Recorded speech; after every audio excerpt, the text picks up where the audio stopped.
Hello? All right. Good God. Okay, I'm in position. That's good. Be the comfiest humanly possible. I have to hold myself in this position like an acrobat this whole podcast so that this chair doesn't squeak. Because it turns out that I don't know where you buy your chairs, but apparently they're fucking impervious to WD-40. Walmart 40 years ago. Yeah, that's exactly why right there. This chair's like 12 years old. Fucking chair's older than my cat. You know, before you started recording, you said get them all out now. I had one more in me. We'll see how many that turns into. I thought we waited long enough to record this. Apparently, I still got a couple more coughs in my body. Holy fuck. I don't know. We haven't done one of these in a fortnight. Dusting off. Actually, I think a fortnight is 2 weeks. It is. So that's pretty accurate. Yeah. I know. I was excited to use a word I knew. It happens so seldom. I was sick. You were sick. The whole damn world was Everyone. It's just a little sick. Everyone. Same cold going around. Everybody got it. Like 3 members of my family, a bunch of people in my building. You should have seen the color of the stuff coming out of my lungs. Mm-hmm. It was a shade of green-gray you would never believe. Green and gray and every color in between. That's the sound of me dry heaving. Well, so if this podcast is, let's say wheezy. Well, that was a deep breath with no squeaks whatsoever from the inside of your body. Oh, I could hear the wind rustling through my larynx and into my bronchial tubes, like, oh my God, like wind blowing through the branches of a dead forest. So if this podcast is wheezy, just know. This podcast sounds like the trees surrounding a tar pit. It's because we're recovering, and that's the only reason why it's wheezy. Yeah, man. Not asthma. Somebody had to celebrate a birthday. A birthday. There was Christmas, a New Year. Oh my! I'm just celebrated out to the point where I had written. Grindhouse Movie Club, everybody. I had written 2 sentences or less for this movie that we're doing, and it was Christmas and New Year's related, and now it's no longer relevant. Well, so I had to come up with another one. No, well, I still want to hear. I want to hear both of them. Okay. First, we'll just tell people to go to the website. Grindhousemovie.club. There you go. I need you to hit that up. Like, hit it really hard because the other day I went to go pay for stuff. And I was like, oh, where did all my money go? And then I looked and like PayPal was like, oh, hey, remember that time you registered morning.coffee? Mm-hmm. Morning spelt the sad way. That is $60 a year now. Oh, was it not then? It was like $1. That's why I did it. Oh, why would they increase the price like that for you? Oh, I think I was locked into like a 3-year, like it's $1 a year, and now. Right. So okay. I got it. But this might be the last time, so I need you to hit up. It's just morning spelt the sad way. Yeah, mourning like a dead relative's funeral. Yeah, go there and just look, do whatever. There's not much there right now. Mm-hmm. I'm. Oh my. Oh you my. Thought the wheezing would be the loudest thing that you didn't want? Nah. All right. Chair. Sorry, I squeaked there a little bit. See, I picked a 2-seater. I picked a love seat on purpose here. Oh, you know what? I can fuck on this thing and you're not gonna. It's whisper quiet. You know, in like a new house, they put hardwood floors down with insulation, and they call it whisper quiet, but the logo is a fucking elephant. Yeah. Well, that's what we're working with over here on this couch. Well, maybe I'm going to start podcasting from that armchair over there. The one that there's a cat meditating in right now. Oh, like 24/7 almost. Yeah, so that's the Zen garden over there. It's green and everything. I'm going to have to reconfigure because I don't know why. Why have we not just been sitting in these... The more comfortable spots in the same room? The ones that don't make a sound every time you move. At least it's got good comedic timing, that chair. Thanks, old office chair. You're just really... Hey, wait, no. You know what the irony is? Like, you have a much newer chair that you're choosing to rest your feet on. This one leans back a little bit. And if I'm going to be sitting here for the next 3 hours describing this gooey movie... I'm going to need to be reclined. Oh my God. This is the gooeyest movie. All right. Well, so yeah, go to grindhousemovie.club. There's going to be new merch coming soon. Fuck yeah. Thinking Thinking about shirts right now as we speak. Yeah. Bruh. So- Toques, maybe? perhaps It's fucking winter in Canada, so it's appropriate. it finally snowed, which is really cool because like global warming, who right? Yeah. And no, it doesn't exist because there's snow and it's January. Yeah. Boom. It might have been a balmy ass Christmas at 10 degrees Celsius. I don't know what the conversion is. It's probably like 44 Fahrenheit. I don't know. It doesn't make sense, this conversion rate. Just everybody get with the big C. Stop being the largest and one of the only countries that uses a different scale to measure literally everything. United States. Hey, if you want your temperature easy, you got to measure in the CZ. Steve Renassisi. That's a little rhyme you can use if you are. I mean, I hope you're not, but if you're still in high school and your teacher's like, "Well, what's that in Fahrenheit?" Say that right to her bitch face. Yeah, do that. Blow the fucking bitch right off. Yeah, a waltz out backwards, moonwalking, both middle fingers just prominently displayed. And her head will be the scientist's head in this movie. Or that iconic dude with glasses from Scanners. Oh, even better. Yeah. That one's far messier. It is. Which is a shock because this is a messy.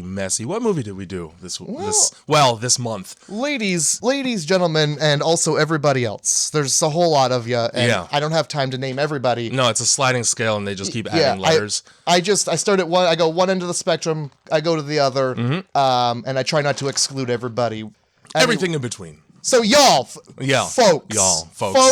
those are both fine. Folks and folks, motherfuckers. Motherfuckers and folks. Yep. Say you don't want to be called a motherfucker, now you're folks. Motherfuckers there. Oh shit. All right. Well, sorry. We did Planet Terror. I got caught up in that. Robert Rodriguez, Grindhouse Part 1. Yeah, spelt the other way. Death Proof is not technically a horror movie, I wouldn't say. So probably never going to do that one. We'll see. We'll see, I guess. We'll see. Okay. We'll see. I guess we'll see. We'll see. We'll see. Anyway, if you're interested in watching a movie where Quentin Tarantino's dick falls off by melting, hit up Planet Terror. That is a feature. That is a scene in this film. It's a couple scenes. Well, a couple shots anyway. They really dwell on it. As they should. It's I bet Quentin demanded it. Okay, I'll do a cameo in this movie since we're putting them together in tandem for this Grindhouse thing. If you're gonna write my dick falling off, I need it to look like the end credits to a Goosebumps episode. I'm sorry. Yeah, I know exactly what you're talking about. Yeah, dude. It upsets Goo me. comes down from the top to bottom, just like Quentin's dick in frame. You got so you got 2 sentences or less because I have a haiku. Nice. That's good. I tried to write one. I'm not as good at it as you. I have no shame in admitting when I'm bad at something. Jay, I'll tell you what. It's the drugs. Poetry. It's the drugs. Okay. I look.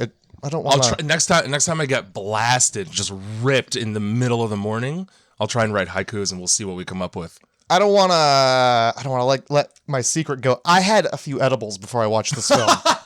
And I waited about 45 minutes before I hit play just to let them sink in. Ruminate. So here's my haiku. Every man is gross.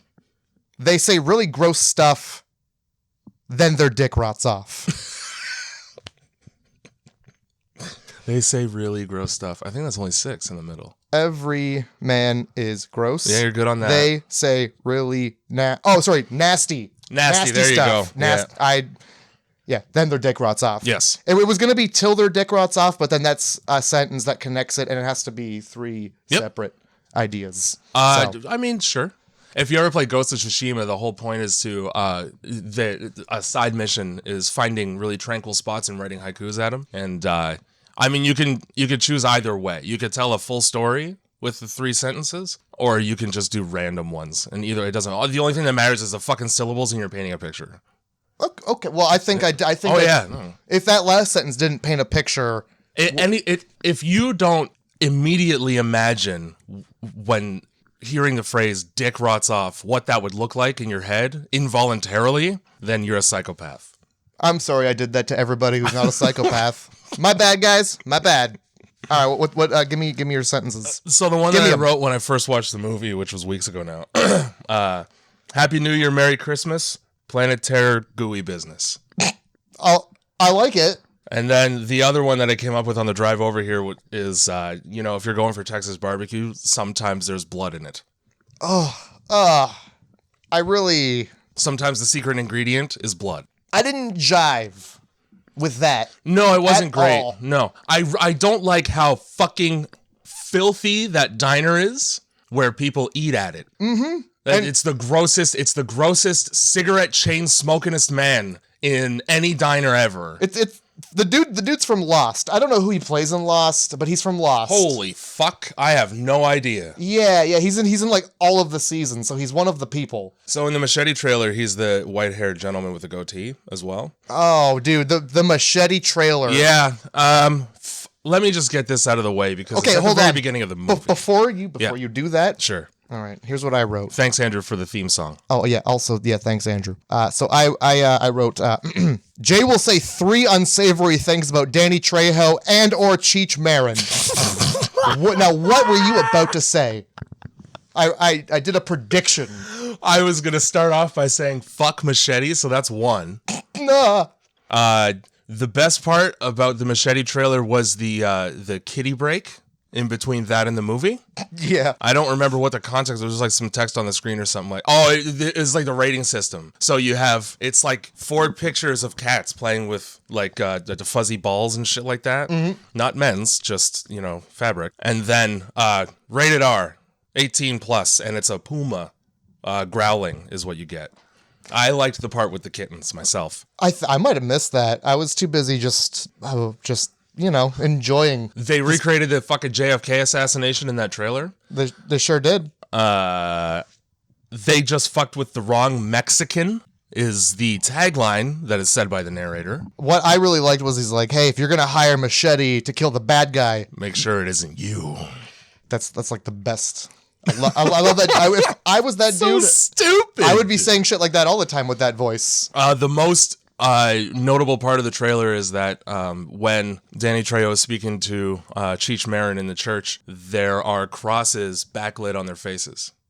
Are there? Yeah. That was just some cinematographer being like, I want this to look cool. I really liked Cheech Marin being just like, God has mercy, I don't, and then just shotguns, boom. Yeah. Here's the thing, right? You see fucking Danny Trejo's trench coat? Because it has about 37 knives in it. You know how heavy that would be to wear and walk around with? Oh, for sure. Holy shit. Well, no wonder Danny Trejo has special orthotics. It's like a weight vest that motherfuckers jog with to do like resistance training. I don't know why you'd ever. Also, like, that guy's face looks like the surface of Jupiter. Jay, I said you're like at 4 or 5 unsavory things. I could just keep going, dude. Too. Jupiter is a gas planet. I don't think there's a surface. Let me tell you what a better movie than Machete is that came out of the Grindhouse trailer series. Hobo with a Shotgun. Ugh. I got as far in as Ricky from Trailer Park Boys getting decapitated. Yeah, getting his head cut off by like a manhole cover. Yeah, I would have rather watched Fu Manchu. Oh, 100%. Nicolas Cage. I would rather have seen the racist? trailer for Fu Manchu. I would have rather watched Fu Manchu. Yes. Rather than Hobo with a Shotgun. Oh, yeah, totally. They picked the wrong movie to make. They did. Nicolas Cage was probably busy. Doing Renfield. Have you seen the trailer for Renfield yet? No. He's Dracula. Oh, good. I've seen the pictures of what he looks like as Dracula, and I love it. It's mostly about his apprentice. Or his familiar, which is what it is. So, like, I'm going to give you vampire powers, but the trade-off is you have to do things for me, like bring me blood. I want you to know that at some point in the movie, Nicolas Cage enters a house after being invited in, and then he floats through the air. Like the fucking Treehouse of Horror episode where Burns is Dracula and then Marge turns out to be the head vampire. She just like fucking rises up in the kitchen. Mm-hmm. It's so like that. I love it. I'm ready for that movie. I'll watch it. Put it in my body. Nicolas Cage has been making some weird films and I'm all about it. Yeah, man. Oh, just they don't lean way sense. into your eccentricity. I don't even care. So, all right, I'm going to say this right now. Yeah. We're going to get this out of the way. This is going to, like, when I say this, the rest of this film just makes sense. Mm-hmm. This is a Weinstein film. Yeah, they really, really make sure that you know in the first 5 minutes that this is brought to you by the Weinstein Company. Now, if you know anything about the Weinsteins, they're not savory gentlemen. They may be Weinsteins, but I wouldn't drink a glass of it if he poured it.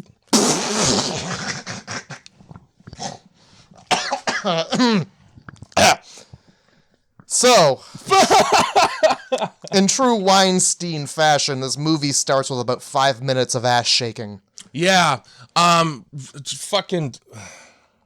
I didn't watch it because it's opening credits. Your friends at the Weinstein Company did this for you. Yeah, the first your introduction to this movie is Rose McGowan stripping so hard that she cries on stage. Cool. That's really cool for me to watch. And then she gets shamed for having feelings in the back. Was there any particular reason her tears dry white on her face? Probably so that you could see them. That's it. Well, look, it doesn't look like tears. No, it didn't. That's all I gotta say. And then they were gone immediately. This fucking... Okay, so yeah. So we open with just a crying stripper. Great. What's new in a strip club? Right? Oh, yeah. No, that happened. Whether or not you see it, it's happening literally right now. A woman is crying backstage. So... They got 2 bathrooms backstage, and one of them is the designated crying in secret bathroom. I wrote, "Don't get horny. The Weinsteins had a thumb in this." So we just the whole hand. Cut to this fucking manager. Yeah, the manager of the strip club. I need you to know, I read the trivia for this, and it was very sparse. Because I read it too. Here's what I wrote. I wrote something along the lines of, "This guy has never met another person before." Or it's like when an alien takes over a person's body and they're trying to learn how to be people. Edgar suit. He's just he's a bad actor, and he's not. Well, you know why he's a bad actor? I do now. Because he's a fucking real estate agent in real life. And not only is he a real estate agent, he's Robert Rodriguez, the director's real estate agent. Hey, he's good. He's probably a better real estate agent than he is a manager of a strip club. Because he's like, "Hey, you ladies, stop kissing unless you're gonna do it on the stage." He's a fucking stickler. Yeah, he's a stickler, and he's not down with girl on girl action unless. But then they stop kissing, and he goes, "Hot as fuck, though." Like, oh, why wouldn't you just stand there and watch that then if you're horned up, which you clearly are because you're a strip club owner?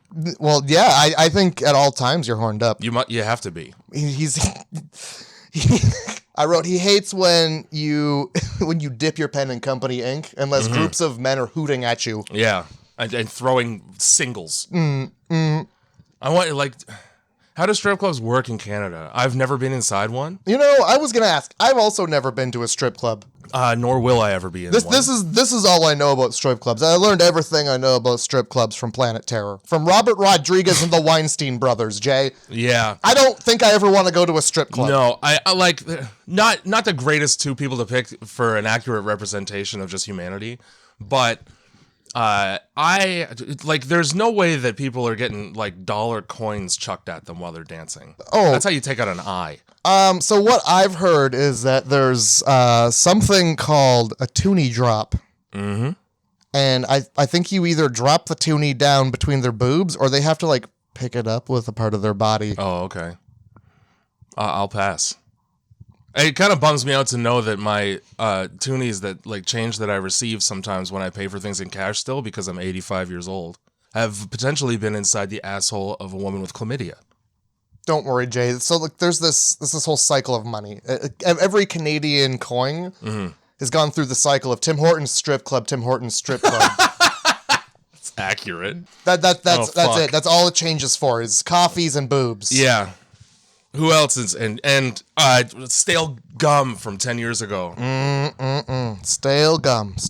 I love it. I love busting a tooth. Sticky pinball machines. There is I wrote this down because I wanted to remember it. There is a Bloodhound Gang song called "The Lap Dance Is Always Better When the Stripper Is Crying." And it's like an old country song, isn't it? Yeah. Shoulda. I find it quite a thrill when she rides me against her will. Right in the chorus. They sing it more than once. Yeah. Whoops. Yeah, I do. That song didn't age well, Jimmy Pop. No, it didn't. It did not at all. Now we know why they call him Evil Jared. A lot of those songs probably aren't aging the best. So good. I think they're curdling over time, you know? It's one of the best bands to ever exist. So this manager, he goes back in there. Yeah. He goes into the back where this crying stripper is, and he's just rude to her. Yeah. Shaming. What does he say? He says something like, "It's go go, not cry cry." Yeah, and he says something like, "You're like Chris Rock but prettier." Because she's trying to be like a whatever stand-up comedian or something. Yeah, I thought she was being sarcastic about the stand-up comedian thing, but like, you know what the important thing about go-go dancing is? And she goes, "I don't know, it's useless talent number 12." And I want to know what the first 11 are. Varying degrees of sucking and fucking? I don't know. Well, her talents go on to other things. Like, yeah, she could do a back bend. Oh, great. Yeah, there was another one, like too. An 8-year-old gymnast. Driving a motorcycle, I think, was her other useless talent. Yeah. I don't know, she's got a list of them. She does. Yeah, and it goes all the way up to like 30. Okay. One of those talents has to be useful.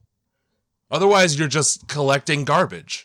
You're collecting like stripping moves. Yeah. She's not a stripper, Jay. She's a go-go dancer. Right. Those aren't the same thing at all. I guess the only difference is you don't take clothes off. But you're already out there half naked. So you don't really need to. Yeah. It's like, why are you crying? You know, it's go-go dancing. You're not stripping. There's a fine line you're dancing. Cry Cry Dance, by the way, is any dance somebody does to an Adele or Lana Del Rey song. I thought you just did heroin to those. Yeah. So she quits. She does. There's like a sign that's like, hey, if you're going to quit, you sign it with your fingers. And first of all, what the fuck does sign it with your finger mean? I don't put it in the guy's asshole? Like, that's what I was thinking, but like she just gives him the finger and like takes a bunch of money out of his hand, which cool. He raises it up to her face. Like it was her money. It must have been her money. You know what I mean? Like, I would have snatched it all. Oh yeah, totally. And then wait for him to be like, hey, that wasn't all for you. Well, later on we find out that this guy's a total piss puss, so she probably could have gotten away with it. Yeah. Oh, this dude's the worst. He is. So she's walking, and I think there's like a sign that just says military base. Yeah. 2 miles. And then she's walking down the center of the road at 12 a.m. and is surprised when a truck almost hits her. Yeah. You know what would prevent you from having to dive out of the way of an armored vehicle? Walking on the side of the road instead of dead center of it. Yeah. And you know what? Maybe miss the trash cans if you don't want to get your leg cut up. Yeah, also that. You don't want your leg cut up by trash. That's gross. Yeah, well, that's how you get gangrene and... Yeah, which is, it turns out a big problem in this movie. Gangrene. Just gangrene. Yeah. It begins that way and then it gets much worse. This military base, they're heading, it's just a base. There's no name of it. They're just driving there. They're military people, but they're not military people. And Bruce Willis is there, but Bruce Willis isn't really there. No, he's barely there. So, a fun fact about this is Bruce Willis, because like all these old Grindhouse films used to feature like one famous person. So that you could put his face in the trailer and then bring eyes. Yeah, and that person was like in it for like a second and never with anybody else. Bruce Willis in this film is not with any other character. All of his screen time is just him. They must have been pickup shots. Yep. I didn't even think about that. Yeah, they just probably had him for a day. Yeah. And they're just like, hey, here. We'll just get all the Bruce Willis out of the way. Yeah, Bruce, we're going to need you to be a goo man. Yeah. The biggest goo man in the movie. Yeah. The biggest gooeyest man. He ends up looking like a boomer from Left 4 Dead. Yeah, he does. And he behaves like one, too. Very poorly. They just go to this place and there's these people and it's a very I'm giving you the best description I can. Yeah. Everything I know is now what you know. That's a place. There's people. There's things that are wanted. There's a jar. Yeah. Good God. Now that jar. Good. Yeah. There's a. Before we get to the jar, we're gonna get to why the jar becomes necessary. I guess. Right. He's like, hey, this cage is all busted up. Where are my specimens? So there's specimens. I don't know. They're gone. Yep. 3 test subjects escaped. I made sure to write that down. I don't know what relevance it has. None. Sometimes test subjects escape. You were probably treating them shitty. They wanted to go. It happens. Why do you think so many black people after 1960 all burn scars on their faces? People like to escape from nightmares. So in slave times, the face you're making, it seems like I have to explain this. In slave times, when a slave would escape the plantation, if they caught them, they would burn onto their face big letter R for runaway. And that would make them, they weren't, I'm going to say a word here. Don't you say it. It's not the one you're thinking of. Oh, boy. That made them no longer fit to be a house Negro. Jay. Thus lowering their value. Jay. You know? As a commodity. You said 1960. Yeah. I don't know when slavery ended. All I know is 1960, there were plenty of hoses and dogs for people like me. So it might as well have just continued. Okay. It was, I'm not trying to be a white guy about this, but I'm pretty sure, I think it was before that, because it wasn't like Abraham Lincoln involved. Yeah. I'm pretty sure he was long. 1860, sure. Whatever year the fuck it was. I don't know. I'm just saying, I thought Abraham Lincoln was there, and I think he was a big deal. Unless he was a fucking zombie, I don't think he was around then. Anyway, yikes. Yeah. Holy shit. I'll know plenty of upsetting facts about slavery, but I won't know anything historically relevant, like when it ended. That's okay. I'm here to correct you, Jay. Yeah, that's fine. As fill in the blanks. Yikes. Oh, Jesus Christ. So these test subjects are gone, eh? They're real gone. And now this man. Yeah. So this dark-skinned man with the British accent. The evil accent guy is what I called him. Well, he's a business scientist. A business scientist. Yeah. Ooh. And he is in Lost. Now, it could very well be that the fucking guy whose name I have it written down. TJ. JT, not TJ. Bummer. I think I wrote both. Could also be in Lost, but I do know that this guy is in Lost, and his job before getting stuck on the island was to torture Middle Eastern prisoners. I know this because he's got a very interesting technique where he takes a sharpened wooden stick and puts it in your fingernails. Oh, yeah. That's a thing. It is. Enjoy that information. My fingers don't feel right no more. I don't think I touch things anymore with my fingers. Yeah, he's pretty upset about these specimens, eh? Yeah, the specimens escaping. And this guy, he's like, oh, well, they're gone. I don't know what to tell you. And then he brings out this jar, and this guy changes his tune real quick. It does a real 180 with his attitude. And like the look on his face is like, I had hoped that you would fail me. Because his favorite thing to do is to remove people's testicles and then put them in that jar and have that jar around him at all times. Yeah.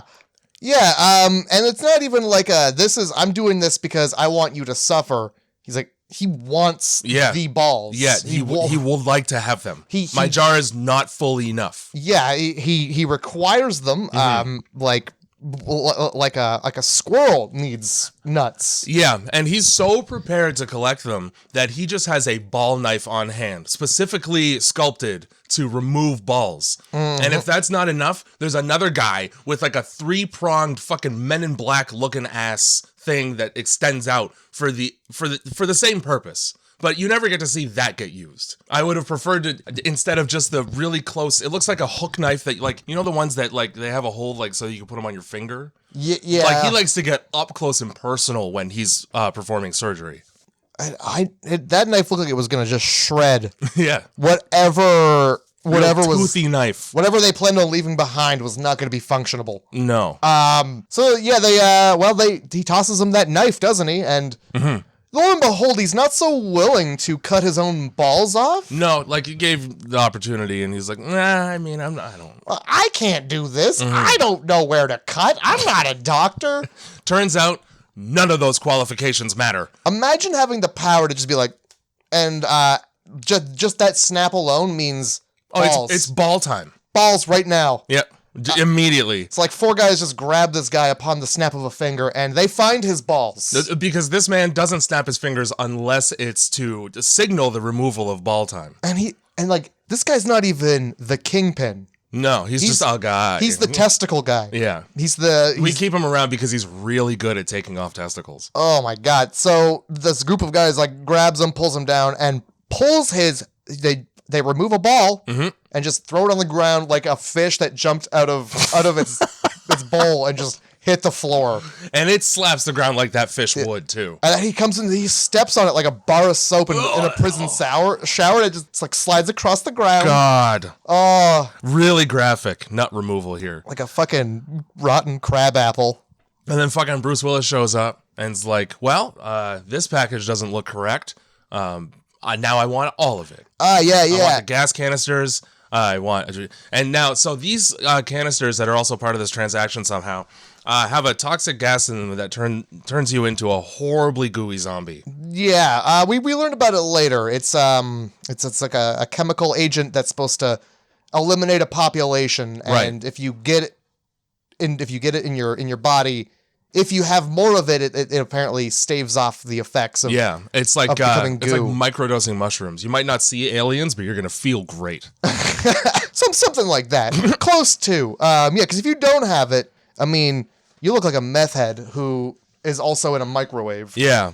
Before Bruce Willis shows up, I wanted to point out, after they cut this guy's nuts off, dude comes up with a gun and just shoots him in the head. I mean, okay.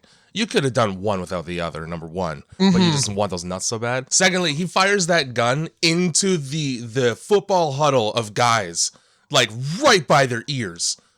That's a WSIB claim. Like, it is. You're going to have to fill out so much paperwork. Oh, that dude's going to lose his goddamn job. Yeah, dude, drum damage. It's a big deal. And if all your fucking henchmen have hearing aids on, they're not going to hear your fingers when you snap them. Yeah. So you're defeating the purpose of the son of a bitch. The Pavlovian fucking trigger noise that you've created here. He doesn't know what he's doing.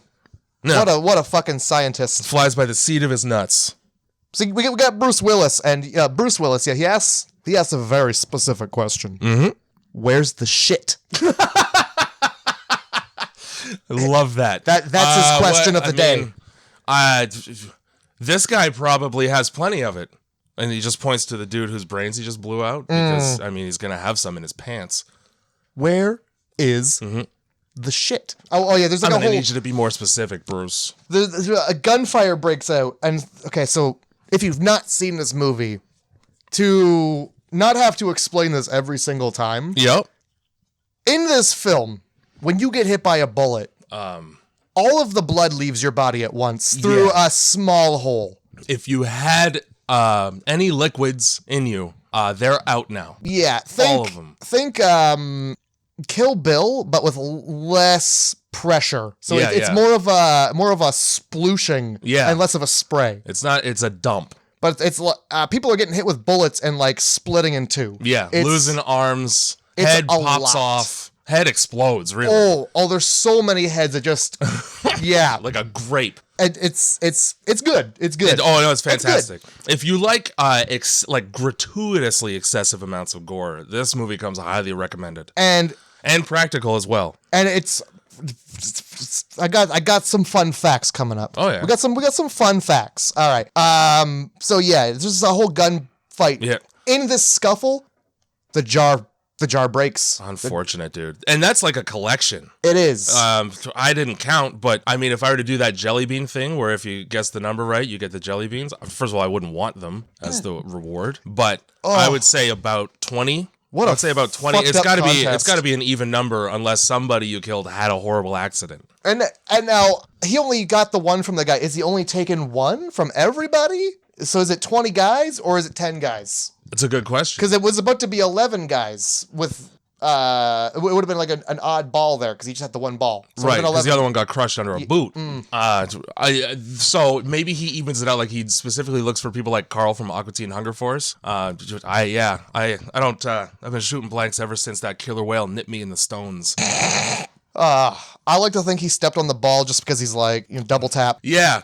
Tap one is step on the ball. Tap two, bullet in the head. Yeah. Cut the nuts off. Make sure you're still alive so you can see me step on one of the most important thing you probably had until I showed up. Gonna make sure they don't work anymore so you can't pick them up and put them back in. And then die upset.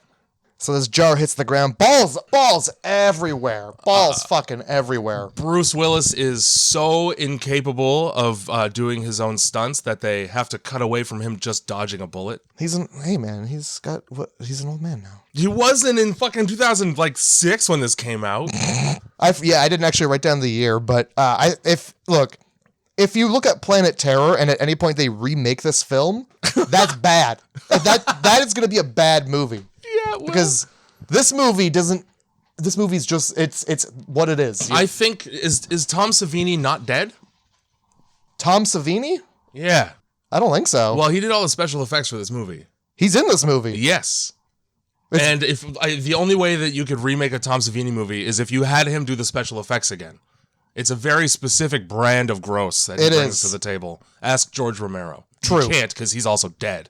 Oh, R.I.P. Right? R.I.P. Apparently, when black market deals go south, the bad guys forget that they're shooting at a literal gun factory because it's the fucking military. All of these henchmen get blown away by automatic weapons mounted on the tops of military vehicles. Like, what did you expect when they pulled up? I'm going to get away with being able to fire this gun off, aren't I? It'll be fine. You're not going to unload the M60 on all of us as a result. Fucking nerdy-ass scientists think they're bulletproof. Yeah. Well, I'm special. No, you're not. You need me to make you fart gas. It just turns them into the living embodiment of a fart. So this jar... A wet one. This fucking jar hits the ground. Yeah, it does. Hits the ground. Mm-hmm. Testicles everywhere. All over, like marbles. And in the scuffle, the scientist is thrown mouth first into the balls. Yep.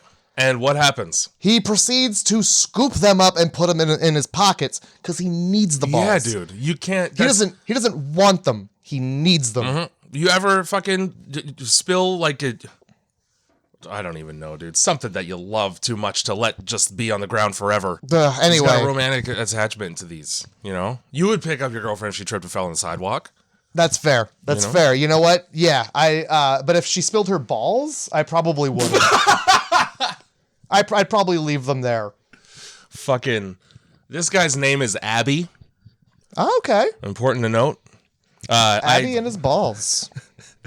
So on the same, I wrote down, Abby falls in the ball pit. And he gets 1 more hour in it. That's a joke for anybody who was on Tumblr in like 2016. Yeah, you know what? One more hour in the ball pit. Joke for them, you know. It's a joke for anybody who's just been to like a McDonald's play place too, you know. Also that, yeah. You know, Adventures on Wonderland, which is closed now. I don't know how you talk your parents into hanging out in a McDonald's for another hour. They're probably on drugs. Yeah, it's the warmest place they can keep us. So it's cold outside, and people don't like to open the doors to their stairwells voluntarily. No. To the McDonald's play place. Bruce Willis gets in this guy's face and he's like, you know, where's the shit? And this guy thinks he's being like a badass and he's like, everywhere. And he shoots at the tanks and they go off. And Bruce Willis is like, thanks, that's what I wanted. And he just walks into the spray. Well, he's already infected. That's why he's got that gas mask on. Every time he takes it off, he looks like a burn victim in 30 seconds. And, well, the one dude who was, like, standing in front of it, he just turns around and looks like cheese pizza. Yeah. Like hot cheese pizza. A couple people, for some reason, deliberately run through the spray of gas coming out of this compressed gas canister and are surprised when they come out on the other side, fucking melting like you're too close to a nuclear blast. Oh, everybody turns into the Toxic Avenger in this movie. Oh, God, do they ever. Like I said, the living embodiment of a fart. Right here, I wrote down Boyles Willis. Boyles Willis. Also, Goose Willis. Ooh, Goose Willis. Yeah. I like Boyles Willis better. Well, the nice thing about Goose Willis is that you could pronounce it like, or you could spell it like Goose, which is just funny to me. Oh, yeah, totally. I wish that there was a... I wish it pertained more to the... Also, Juice Willis, because he's full of it later. Oh, blah. Yep. And it was so scientist guy. I don't know. He gets into a car and he says, "Oh balls," and he just drives away with his pockets brimming. Yeah, plenty full. I hope he collected all of them because it's gonna be weird for like the cops to show him have to like look at this crime scene. It's like, why are there so many balls? Yeah. Why? What Well, we don't happened want to here? open up that investigation. They're just like, we got so many men here, but more balls than men. Yeah, these numbers aren't adding up. We got a testicle to man ratio that's not adding up. And why are they not in the sack? Fucking one thing this movie does really well is seamless transitions. So as Abby's driving away, we get a transition to Fergie also driving. Either that or walking up to the fucking gas station that's out front of JT's. Either way, it's like kind of perfect. And I forgot it was Fergie. Yeah, it's fucking super annoying that Fergie is in this movie Fergie is in this movie to say lines of zero import and then get her head blown clean off. That's all she does. I forgot it was Fergie. Yeah, dude. Yeah, she pulls up and her car is like steaming and JT's like, hey, get that away from the pump. Yeah. As he saunters up, lit cigarette in mouth. Yeah, filthiest fucking apron. Stirring. Not a clean cell on the exterior of this man's body. Stirring. Yep. Food. Outside near gas pumps with a lit cigarette. All those things. He plans on serving to customers. Yep. Ew! Best barbecue in Texas. No fucking way. According to him. Apparently, all the barbecue that he's ever had in Texas has been out of a literal gutter at the back of a restaurant. Well, it's the ribs that they dropped on the floor and went, oh, I can't serve this.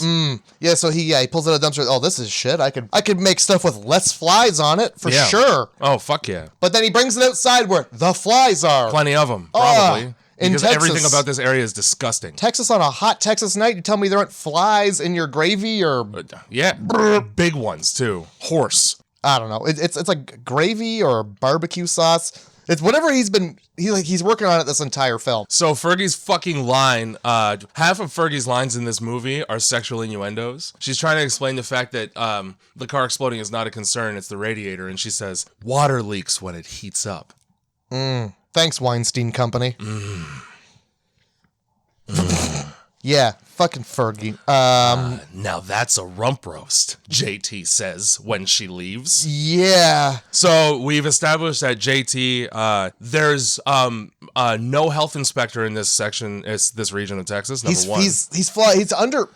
This place is under a highway overpass, Jay. It is. You're right. It's out of sight of the health inspector. They just he hasn't registered his business at all. It's a gas station. Wink, wink. Yeah, that doubles as the best barbecue. Come on up to where I live, working shit. If this is the best barbecue in Texas, I'll never go to Texas. So yeah, he gives Fergie a bottle of water, and she looks at it, and she's like, oh, good, natural spring water. She's like, oh, there's nothing good about it. It's a fucking dirty jug of dam water. Yeah, I bottled it myself. And he, motions to the dam next to his dirty highway overpass having... The jug itself isn't clean. And then we're getting, overpass fucking industrial factory runoff water in that. But he's honest. Yeah. He's honest. That's true. And that's what we like about him. At some point, Cherry walks by and she says her name. That's the go-go dancer. Yeah. That thing becomes like, I'm Cherry. Yeah, you are. I don't understand it. I think Cherry is it's slang for good, really good. Sure. Fresh, pure. I don't know. It better not be like poppin'. I'll be upset. Yep. So yeah, that's and then Fergie just fucking drives off into the night. Yeah. And she doesn't make it far. Not very far. But we find that out later. Cut to, what's her damn name here? Was it Natalie? It's not Natalie, is it? What's her shit? Dakota. Yeah, Dakota Black. Who I don't know any other movie that she's ever been in. I don't know who she is outside of this film. Exactly. So. And then her husband, Josh Brolin, whose name, I'm just going to call him Josh fucking Brolin. I'm going to call him Thanos. I hate that. I hate that so bad. I would rather you call him Llewellyn Moss then. All right, how about that's his name in No Country for Old Men. How about I call him Cable? You can call him Cable. That's an acceptable one. Because Deadpool ain't bad. All right. So yeah. So we got Dr. Thanos. Josh Brolin in this movie is the best dad and husband ever. Instead of you wake up next to your partner and you might exchange some words, like a sweet quick pre toothbrush Kiss, good morning, something like that. No. Coffee. Open the shades. Get some light in here. And then just coffee. Yeah. And then just comes right out to be the best fucking father ever to their son. Hey, can you pray with me at the breakfast, lunch, and dinner table because we live in a trailer that I don't have any mutilated corpses on my shift at the hospital today? Nice tooth. No dead bodies for daddy is his fucking mantra. Oh my God, dude. No dead bodies for daddy tonight. Oh, by the way, you're probably around 6 or 7. Let's talk about your knowledge of what a dead body is. Because you can only say that prayer so many times before the kid goes, Dad, what's a dead body? You want to see pictures? Go on my bedside table. I don't think you grow up with a doctor as a parent without a healthy knowledge of what a dead body is and looks like and smells like. You must. Yeah, because they come home with all of that information every day. Before Thanos gets out of bed here, you hear this young child playing with these toys, and he says, he says the best line in the whole movie. I don't know if that's the best line, but it's a good line. It's the best line for a child to say in this movie. Yeah, I'm gonna eat your brains and gain your knowledge. Yeah, which is foreshadowing also to what happens in the rest of the movie. So we got busy mom making. He also sings it a little bit, which I thought was nice. It was nice. I hope he came up with that himself. I'm sure he did. Busy mom's making cereal. Breakfast. I don't know. There's a bunch of cereal boxes out. Organizing the probably worst set of caretakers for her child ever. She's in the form of Spanish twins who clearly just got out of like the worst part of Eastern LA because they have attitudes. Oh, they do. Strong Mexican attitudes. And while she's doing that, she's texting with someone. Someone needs to hurry up. Somebody. I think my husband knows that I'm cheating. She's organizing her escape while she's making breakfast at 8 p.m. Also, great point. Yeah. Well, why is it nighttime? Why is the alarm going off at 8? And why is there? Morning, kiddo. How was your whole day unsupervised? Hey, you want to eat cereal? I've got this one, and one of them is a box from. It's a box of cereal from The Notebook 2. I didn't know that there was a second Notebook movie. Neither did I, but Robert Rodriguez made it. So he made The Notebook 2. That's so it must be somebody. Does fucking Ryan Gosling's dick fall off in that? It might get blown off. Okay. Amazing. Oh Jesus. So yeah, I don't even know where we are anymore, which is off topic. Because you got nice mom Dakota, who's just trying to do right by her son because she knows full well that her husband's a psychopath. And then we have Josh Brolin's character, whose job it is at home, seemingly, to just sow the seeds of losing custody once this woman flees. Oh, did you want to go to court about this so that you could see your son? How about this litany of horrible things that you say to him every day, and then also just generally your behavior? You know, I don't know what it takes to lose a child, but I do believe chanting about dead bodies every day at the breakfast table. Right before the kid goes to bed, probably. I feel like if CPS was visiting, they would take some notes right there. They'd flip out their little notepad and be like, get this kid the fuck out here. I'm just making sure that I remember how clean this trailer is. Clean. So we cut back to JT's where stripper's washing her bloody leg in the bathroom. Let's talk about fucking JT's bathroom. What's new? Let me tell you. There's a stripper washing her blood off in it. Yeah, this is a gas station bathroom anywhere that you go. Also, if you didn't get an infection from the garbage, you sure as fuck have one now. Because that bathroom is about as clean as any gas station bathroom. Yeah, which isn't. But the homeless people shit not in the toilet in those places. They try. Almost deliberately. It's almost like sometimes they try. It's like they've forgotten. Yeah, you know? Right. It's been so long since I had somewhere that wasn't just wherever I choose to do this. You know, you get into habits; they're hard to break. Yeah. So we get this guy. His name's Wray, spelled with a W. This dumb name. I didn't really catch his name for the whole film. Yeah. I called him that guy, the guy, convict. Guy in handcuffs. So you could also call him Nathan Drake because he has an Uncharted haircut. That's the best I got. as it turns out. That spike in the front shit. I hate it. Yeah. So he comes in. Yeah, he does. He comes into JT's. By the way, JT is celebrating 25 years of business. How? This must be the death, like the last leg in the coffin of years. Like his business is about to die. It was bumping in fucking 1980, and bad things happened. He's not turning a profit. No, he's not. No, there's no way. Two people that that we see go to this diner, and one of them's a stripper who quit. She couldn't even hack it as a stripper, which is like everybody from a trailer park's fallback career, and Wray, who runs an auto wrecker, and he's also like a Russian fucking sleeper cell. And he doesn't even pay for the cigarettes. No. He's just like, give me cigarettes. Yeah, they're on the house. He doesn't get food. How? Where's the profit? He gets food, but he doesn't pay for that either. He's just like, here's all this fucking, try not to, like, that's a lot of food you're eating. Just enjoy it. He doesn't even get food. He gets a plate because fucking JT makes a comment about how much is on it.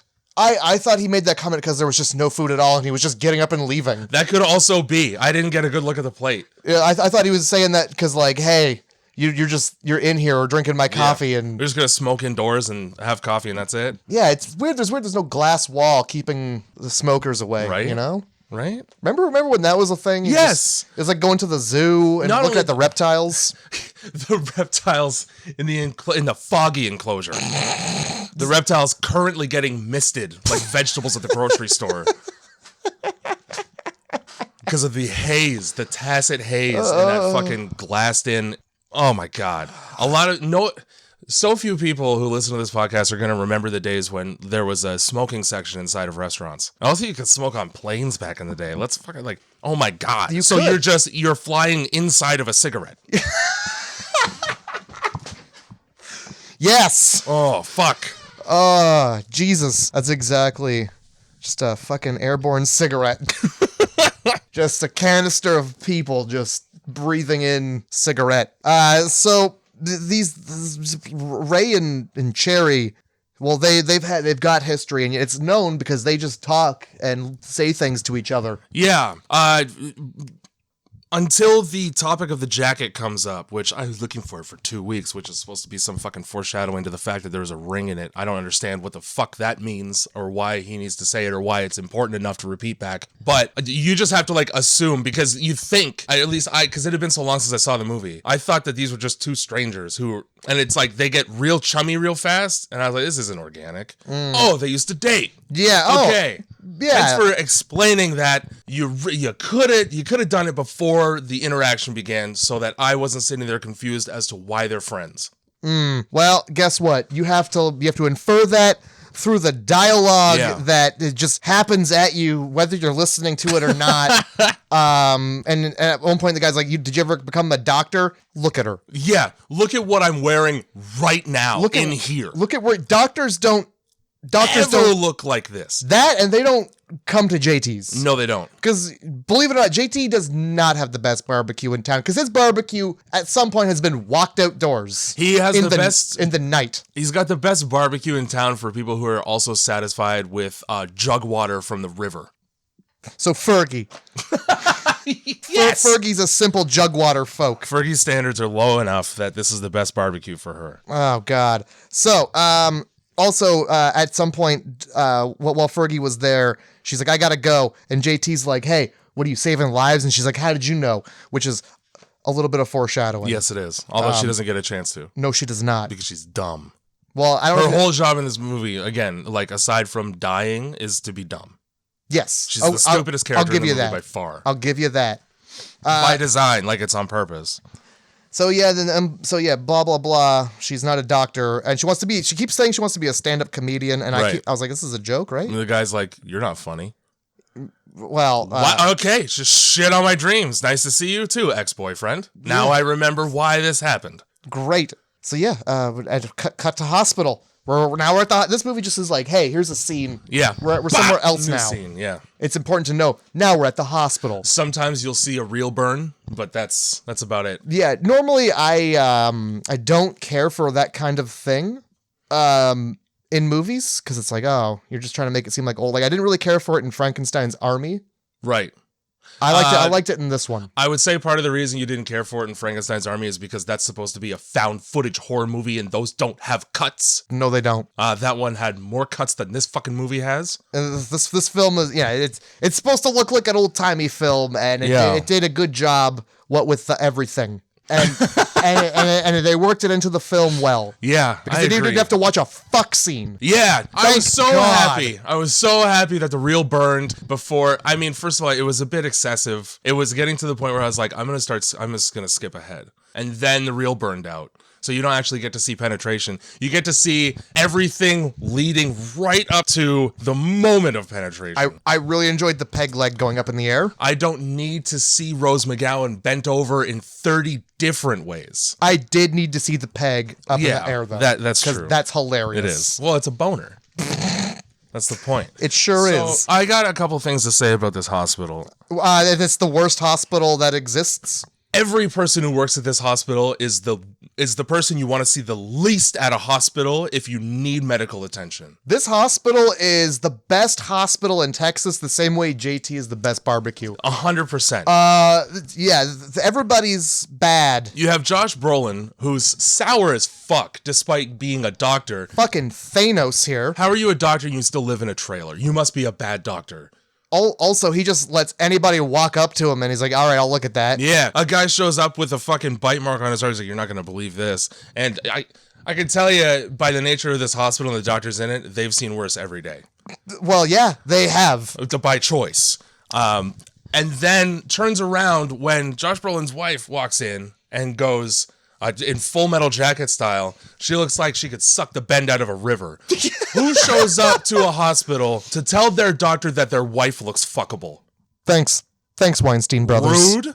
Matter of fact, for that, I'm going to do such a shitty job with your stitches that you're going to have scars forever. Yeah, holy shit. Damn. So they walk in, doctor and doctor's wife. I'm gonna say doctor's wife because I keep forgetting. That's fine. Dakota. Her name's Dakota. Yeah. She walks in. I don't know if she's a nurse, a doctor, an anesthesiologist. I don't know what she does. I just call her doctor's assistant. She's in her charge. Her job is to anesthetize people. That's it. She's in charge of needles.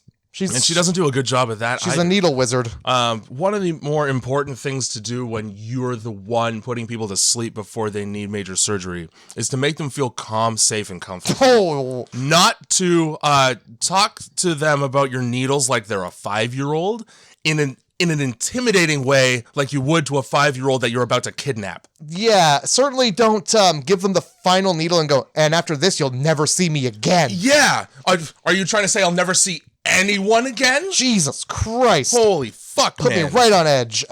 So they walk in, and the doctor's wife was like, goodbye, Bill. And he's like, don't you mean see you later? And she's like, yeah. Sure. Idiot. They go into the examination room, and Josh Brolin's looking at this bite wound, which is relatively severe. We come to the conclusion that he's got to lose the arm. In the background, his assistant... I don't know if it's his assistant. I guess it's just another doctor and they work in tandem. Either way, poor man's Andy Richter is just Google image searching pictures of gonorrhea infested dicks and pussies and describing them and like trying to guess what the disease is from one image like he's playing GeoGuessr. The dude's on Rotten.com. He is.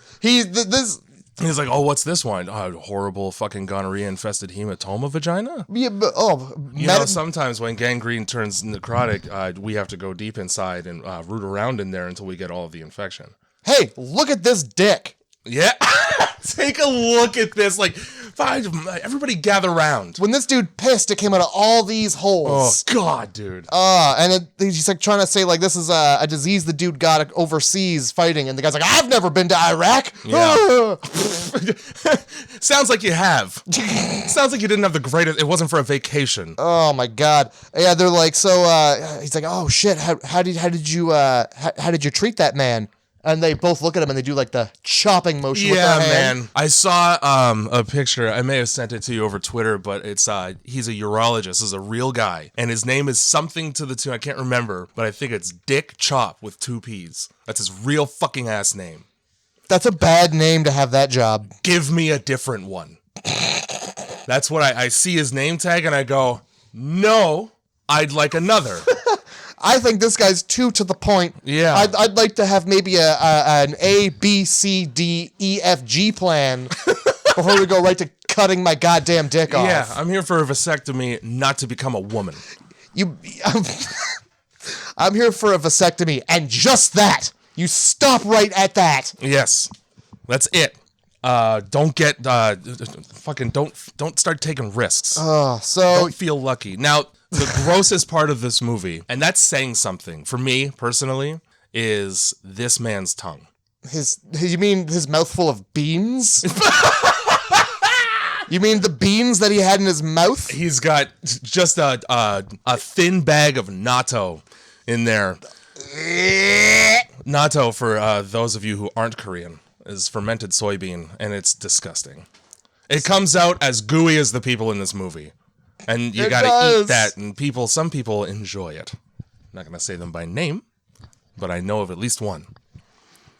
I had to wash that out of my mouth with some coffee. Yeah. So fucking, we're looking at the arm injury, and then the fucking guy sticks out his tongue, and it looks like Bam Margera's tongue when he had his 5th seizure.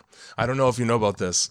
Bam Margera got COVID. And then he got pneumonia, and he went into the hospital. I do remember that. And while he was in the hospital, he had 5 seizures. Well, that's pretty cool. And then his tongue swelled up so much that he couldn't close his mouth, and he was just swallowing infected blood.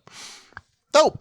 That's my story. It also looks like beans. It does. It looks like baked beans. You get them from a can, and you dump them in your mouth. And apparently, Josh Brolin wants to put those shits on toast because he waits no time bursting one of those fucking abscesses on his tongue so aggressively that it gets on his glasses. His assistant was like, all abscesses must be drained. Yeah, let me tell you something. If I try to drain an abscess, first of all, not by popping it, that is not how you do that because that's how infection spreads. Right into your goddamn eye. If it gets on me, guess what? End of shift. I go home. I go home and I mull my life decisions over for like a day and a half. Not Josh Brolin. Without even saying ew, that dude's just like, he rolls to the table like, hey, get my wife. I'm pretty sure he wipes that shit off with his own finger. Like, baby, get the needles. What he says. I made a stomach churning face when I saw that shit. I'll be honest with you. That's not even the worst one. That was nothing compared to what comes later. It definitely gets like that for me. Like the tongue specifically was why it's the grossest part of the movie for me. Yeah, fair enough. Because like, imagine just biting down on that and just like a fucking gusher. I don't want to imagine that. No, imagine it now. Well, now I have no fucking choice. So this is where we. Oh no, go. You got it. Dakota, you get to see a fucking gear up scene when she's getting all of her fucking needles ready. She's got a fucking holster. Yeah, a thigh holster for needles. A garter holster and she's got like the most 1950s gold-plated needle that I've ever seen. Yeah, dude. Like a hornet stinger on the end, like before they cared about whether or not the needle was gonna hurt. They just like put it in. Yeah, it probably will. Like that was. It's a needle. Yeah, you know. Oh my god, it's like a 50 cal of needles. Yes, it is. And she's got that shit attached to the hip, like she does heroin on the side. Why else would you need to have that? I don't know. Like it's a fucking like a Mission Impossible weapon, like a James Bond weapon that you just fucking whip out when it's like the watch that's like also a garrote. You know what it looks like? It looks like the tiny gun from Men in Black. Yeah, that's what it looks like. Cricket. She's got a noisy ass cricket on her thigh, and it's a gun too. Yeah, we find that out later. Yeah, it fires. So I don't know. Did you catch her? Did you catch the to-do list? The to-do list. The to-do list. No. Okay. Well, I didn't write it down anyway. Well, so while she's fucking around with her needles, you get to see on the desk there's a to-do list. Okay. And what's on that list? Cereal for Tony. Oh, well, that's done. Don't know why you would put that on the list at the hospital when Tony is at home. Crickets for Tony's pets. Yep. Tony's got a fucked up he's got a lot of inconvenient pets. Menagerie is the word I'm trying to find. Yeah, there you go. It's fucking a Ripley's Believe It or Not Museum of Pets this guy has. A fucking parade of things that shouldn't ever touch each other. No, the only acceptable one in the entire group is a fucking turtle. Everything else might kill you. Well, yeah. And the turtle might, because at some point a scorpion is just on the turtle. Yep, that's true. So they join forces immediately. Oh shit! It's like riding a tauntaun. So the last thing on her list of things to do is kill Bill. Oh shit! And kill is spelt with a very Japanese K. Like it's a line and then one of these and like one of these. Interesting. It's all right. It's so that's cool. Wink, little nod, little. I'll take it. Because guess who's in the film later? I bet you his dick actually looks like that. Death. That's what it sounds like? Yeah. So he's fucking, the doctor's looking at this hole in his arm, and he's like, hey, wait a minute. You say you just got this? Mm-hmm. You said you, when this dude's like, first when he's lurking in the shadows in the hospital, he comes out and he's like, I got bit. And he's like, by what? Oh, if I told you, you wouldn't believe. You have to tell the doctor. You do. This isn't how hospitals work. You can't just be like, hey, you're a doctor. Look at this. Let's go. Yeah. Oh, this looks like a very specific individual's bite marks to me. Like I'm discovering who Ted Bundy is. This is a human bite print. Here's the thing, right? If you just say I got bit and you show a wound, you're getting enough antivenom to kill you probably. Oh, for sure. If you're not going to tell me what, I'm going to start at the top of the list, and we're going to work our way down until we get to snake and you start wheezing. And rabies, that's like 5 needles on its own right into the gut. Yeah, gut and ass. And they're painful needles too. So he's like, yeah, you just got this. I'm looking at this, and it's got you see this? Yeah. Those advanced stages of gangrene right here. Mm-hmm. This is epidermal rot. Yep. Swelling of tissues, no circulation. Liar. He's fucking. He pulls a house on him. You're a shithead liar. Yeah, dude. Sherlock Holmes is his way into being like, this is easily 2 weeks old. Very specifically 14 days. Yeah. What the I don't fuck? know where you're getting your studies from in order to pinpoint to the day when somebody got an injury, but it's also incorrect because this shit happened today because it's a goddamn zombie bite. And you know what? It's a big old bite. Who the fuck is waiting? Yeah, dude. I get a bite like that. Oh, fuck. I'm like the Flash to the hospital. Yeah, I like he wasn't concerned up until this point, but like he did mention, he's like, hey, this isn't bleeding or anything, so it's not really a big deal. He's just like poking around a Q-tip. And just also, like, the way that you want to learn that you require amputation to save your life is your doctor saying, we got to lose the arm. Yeah. That's it. End of sentence. It's spreading to your shoulder, and then it goes to your chest, and we can't very well cut that off, can we, Joe? It's got a good point. I like when my doctor is darkly sarcastic about my life changing for the worst surgery. This doctor, palliative care. He's seen some fucking shit. Yeah. I wrote that this is the worst hospital because like it is. Step one is like they're just amputation. Yep. Right. We go right to amputation. Bop, arm off. And also everybody in the hospital has got a disease. Mental, most of them. And on top of like the 3 people, we got fucking Andy Dichter, because all he does is look at dicks all day. Josh Brolin, who like couldn't care less about patient care. A nurse who is going to threaten you with your mind disappearing. And an EMT who, when he brings people in, describes their injuries with a creepy satisfaction. He also looks like Andy Samberg. Yes, he does. I think that's mostly hair. It is. And I was like, is that Andy Samberg? I did have that thought as well. He got close and I was like, oh, that's not. But everything is like he's describing a dirty fetish he's got. Every one of his lines. This one's gooey. Like, fuck! Thanks, Weinsteins. Yeah, thank you so much, guys. Oh, yeah. The nurse brings in these fucking needles. She's got 3 needles. They're all different colors. This doesn't seem right to me. She also has these needles, like, pre-needled. Medicine doesn't come in a needle.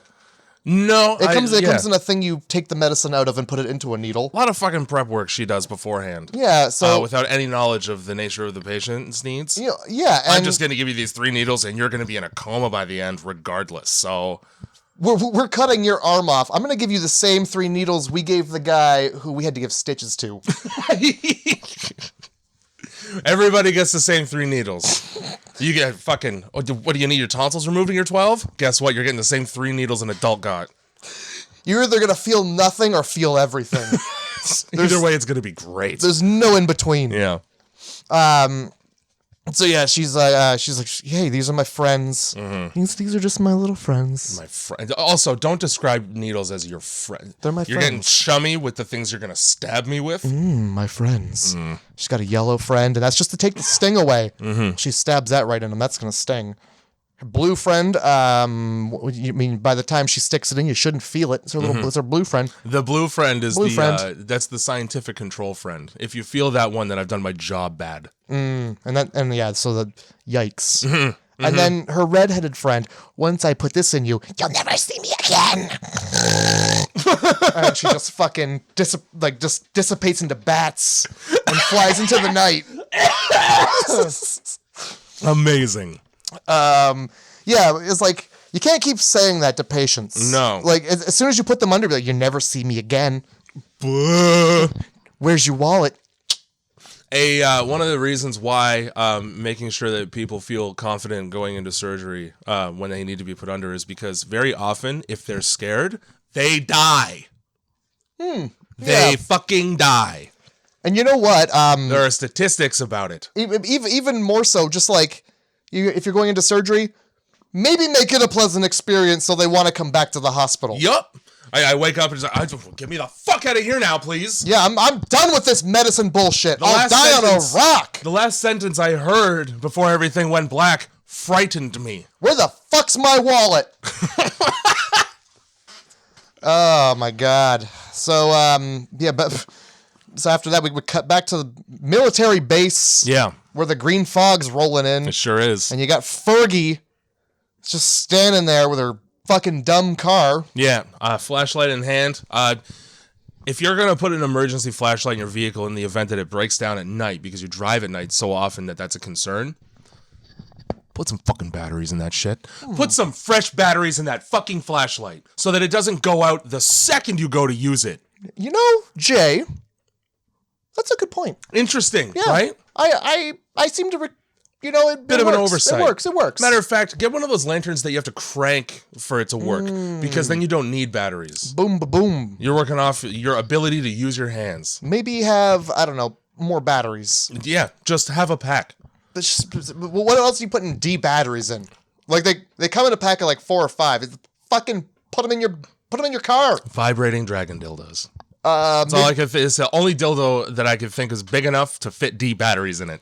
But Dragon. Put them in a sock in a prison and just beating the piss out of somebody. Yeah, you know, it's fine. So yeah, Fergie. I guess her last resort is to try and hitchhike. Yeah. She's just wandering into the road with this flashlight, unable to read the road. Like these cars aren't stopping. They seem to be in a hurry. That's correct. They're all going one direction. Mm-hmm. She continues to go the opposite direction from where these cars are coming from. Yeah, so instead of getting to the same destination of the vehicles that might be able to help her out, we're going to go away from civilization in order to find help for myself. Yeah, we're really going to just head toward the thing that everybody's running from. That as well. Just the Why green... is everybody driving this way in a hurry? What's this green fog? You remember in 28 Days Later when they're in the fucking underpass and all the rats Yeah. run past, and the first thing someone says is they're running away from something. And that guy dies because he gets blood in his eyes, so he's not that smart. But he knew that. He did, yes. He had one little smidge of self-preservation left in him. Fergie's got not that. No. She's got so little of that she allows herself to get swarmed by zombies and eaten. And dragged off the goddamn road. And then people drive by and be like, oh man, was that people dragging roadkill off the road? Yeah. And then that's fucking Wray and Cherry right there. People eat roadkill out here. Guess what? Like, Cherry does not believe that sentence for a second when Wray says it. It's not that far-fetched. It's not. I could drive 20 minutes out of this city and find someone who does that. It happens. All the time. It happens all, yeah. And That's free venison. To work in a strip club and really not be able to hold that fact together in your head, like, really? Come on now. I can almost guarantee you that you've seen a dozen individuals who just got back from collecting roadkill to eat later. You fucking sat in their laps. Yes. You probably smelled it on him. Oh, God. So they have this whole conversation about like, oh, man, when you're driving, you never swerve for animals. Right. And as they're having this conversation, what happens? Well, Wray swerves for an animal, and then he rolls the fucking truck. Yes, now, he certainly does. Really cool shot of the truck rolling. I don't really know how they did that. I assume they just like constructed the cab of the truck on like a fucking Lazy Susan or something like that, and just spun it with them inside, because you get to see like the whole gravity change. Yeah, I can like see the that. spinning Inception room. I could see that being a thing. As somebody who has rolled a car before, I can tell you with 100% certainty that you are not staying in that seat. I don't give a shit how good your seatbelt is. Now, granted, I wasn't wearing one, but I don't think Wray was either. I It don't was know. either Wray who wasn't or Cherry who wasn't. I think it was Wray with the seatbelt because he has to unbuckle it in order to try and save her life from the zombies that drag her out. She had a seatbelt. She was holding in. She was in there. She was deep in. Well, I will say that while you're flying through the air upside down, you sure as shit don't stay planted in the seat. I don't care how much centrifugal force. You're not in like the NASA space G-force test machine. Now, you fly around. All right? I'll give you that. Because you know, I don't have much faith in seatbelts. I will also tell you that you're not just fine after. Like, I smoked my head off the passenger door. I was sore for a couple days, you know? I didn't just Cherry get up wasn't fine. She was, and then she wasn't. Well, it wasn't the car accident that really fucked her shit up. It was somebody who was hungry specifically for leg. yeah, she manages to like get out like, I thought you weren't supposed to swerve for deer. Yeah. And then a monster man just pulls her out of the car like I don't know, a Snickers out of the wrapper, I guess. KFC is too far away and I crave a drumstick. Give me that leg. So this is where we learn that Wray is, I don't know, a sharpshooter. He's got an arsenal of weapons just in his truck. Yeah, I'll tell you right now who the fuck he is, and it's John Wick. He's fucking John Wick. He's the John Wick of zombie movies. Yep. Okay. Yeah. Well, the picture him a John Whisk-ass gentleman. Whisk. Oh, he's a Wiccan. He's a John Wiccan. A John Wiccan. And he looks like Fred Durst without the backwards baseball cap. A little bit. I'll So give you that one. Picture that, and you know, he never misses. That's something I want everybody at home to jot down, because That it he becomes never misses. disgusting later. Yeah, It becomes does. disgustingly upsetting later. So yeah, he never misses. He shoots them all, and you see like they're swarming her, and they pull her leg off. Yeah, they just pull that thing right off. And he goes, well, she might not need that. If you're not going to use this, I will.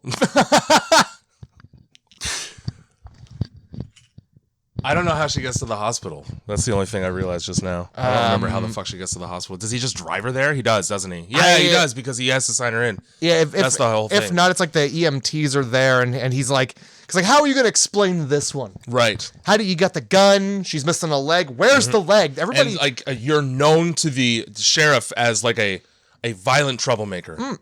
where's the leg? Where is the leg? Everybody's pretty concerned about this leg. Well, sometimes you can still reattach it if not too much time has passed. Look at like when they pull the leg off, it's not a clean break.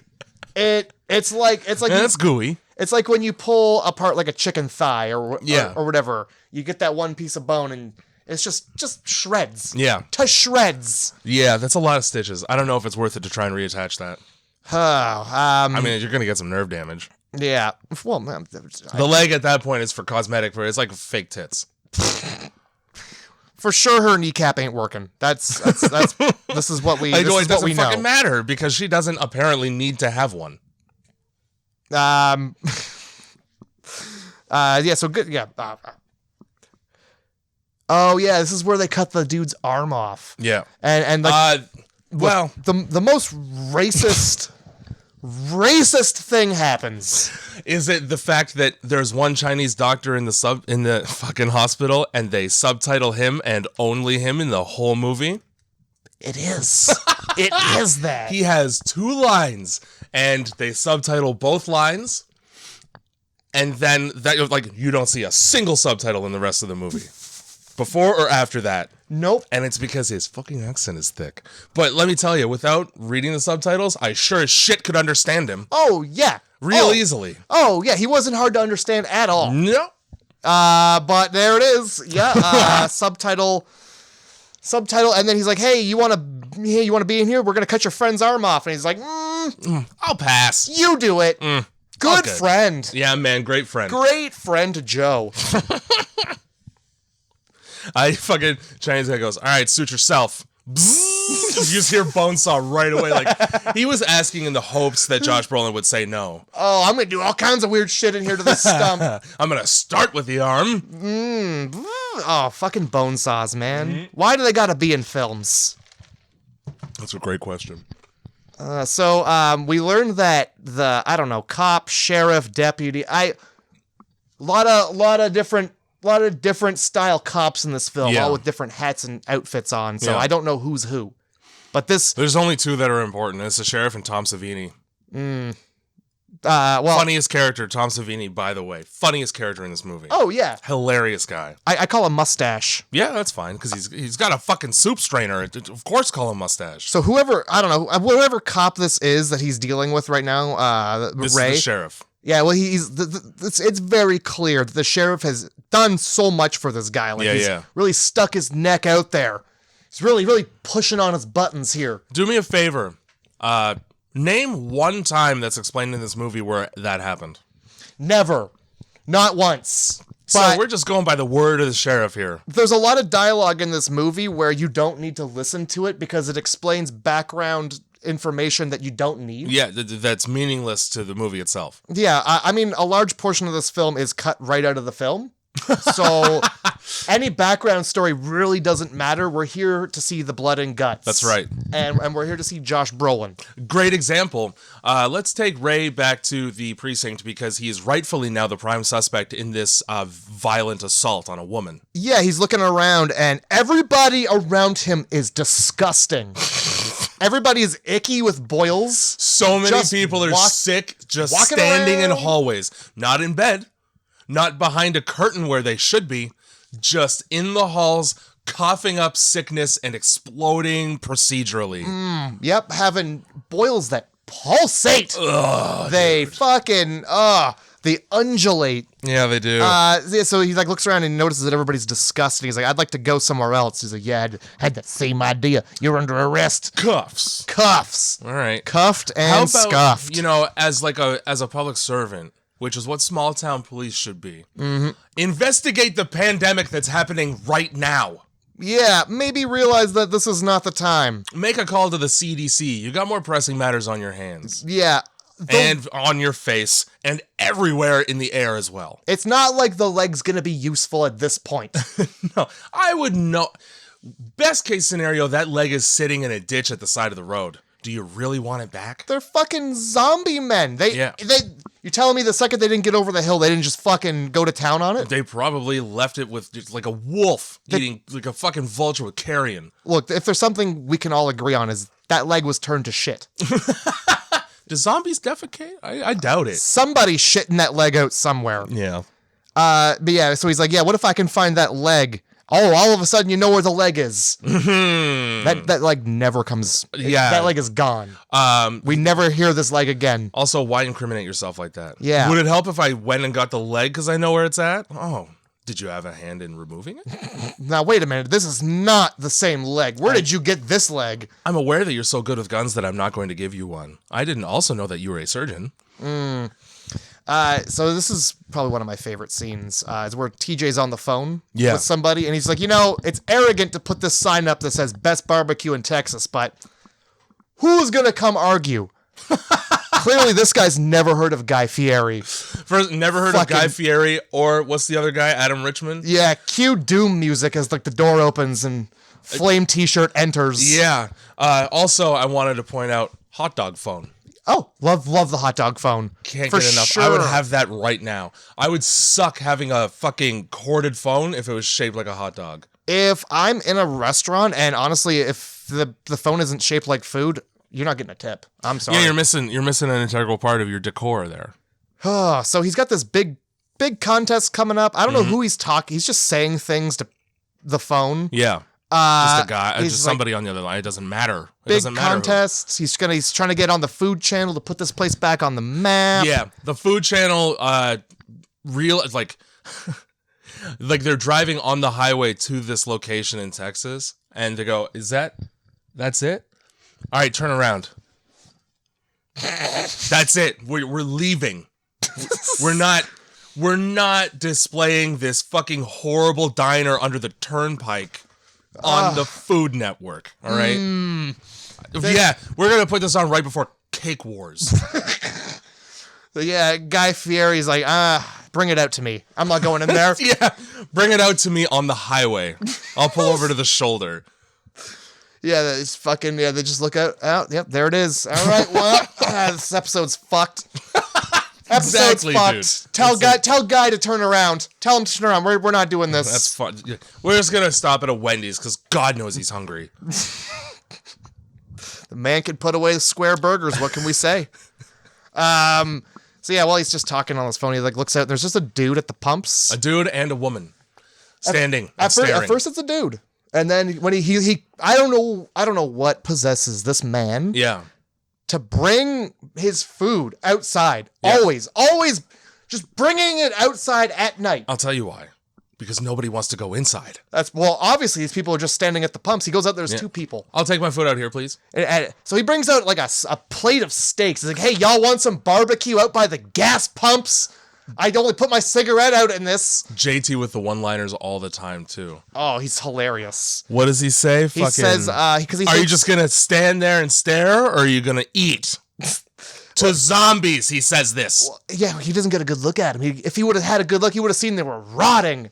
And he's like, oh, you're from, oh, God, what's his... Like, whether it's my barbecue or me, they're eating. What's his competition? Because he's like Dickies or Dicks. Yeah, something like Dumpies. that. And he's like, hey, y'all are from like Dinkies. Yeah. It's like, I think it's Dinkies. Something like that. Oh, you guys are from Dinkies? You can't have my recipe. Yeah. You tell Dinky to come down here. I've got a double barrel answer to his query. Like, just telling strangers, bring your boss around, I'll shoot him in the face for him. Meanwhile, just sucking the barbecue sauce off his fingers. Off of his fingers that are... I just spent all day moving and running cast iron pipe. That shit leaves a film. It's blacker than my natural skin color. His fingers are somehow dirtier. Well, he's been pumping gas and picking ass. Yeah. Not a working soap dispenser in the entire restaurant. Which means that Rose McGowan, a.k.a. Cherry, earlier in the movie when she was literally pulling metal out of her wound in her leg, no sanitization whatsoever on that. And on that fun note, in real life, whoever that person is, you said her name, I didn't listen. Rose McGowan. Rose McGowan. Yeah. She is a germaphobe, and Is she? yeah, and she had to have the stripper pole like sanitized. That makes sense. Yeah. I don't want to touch that either. And so here she is rolling in the goo. You know what's really funny? You know the comedy series This Is Not Happening? Yeah. Okay, so Howie Mandel did one. And he literally was like, I don't want to be anywhere near that fucking stripper pole. Like, he said it on stage. It's like, I'm right by it right now, and I don't like it. Well, yeah, that's to be expected. I honestly wouldn't have thought it any other way with Howie. Yeah. Howie Mandel, for those who don't know, is also a germaphobe.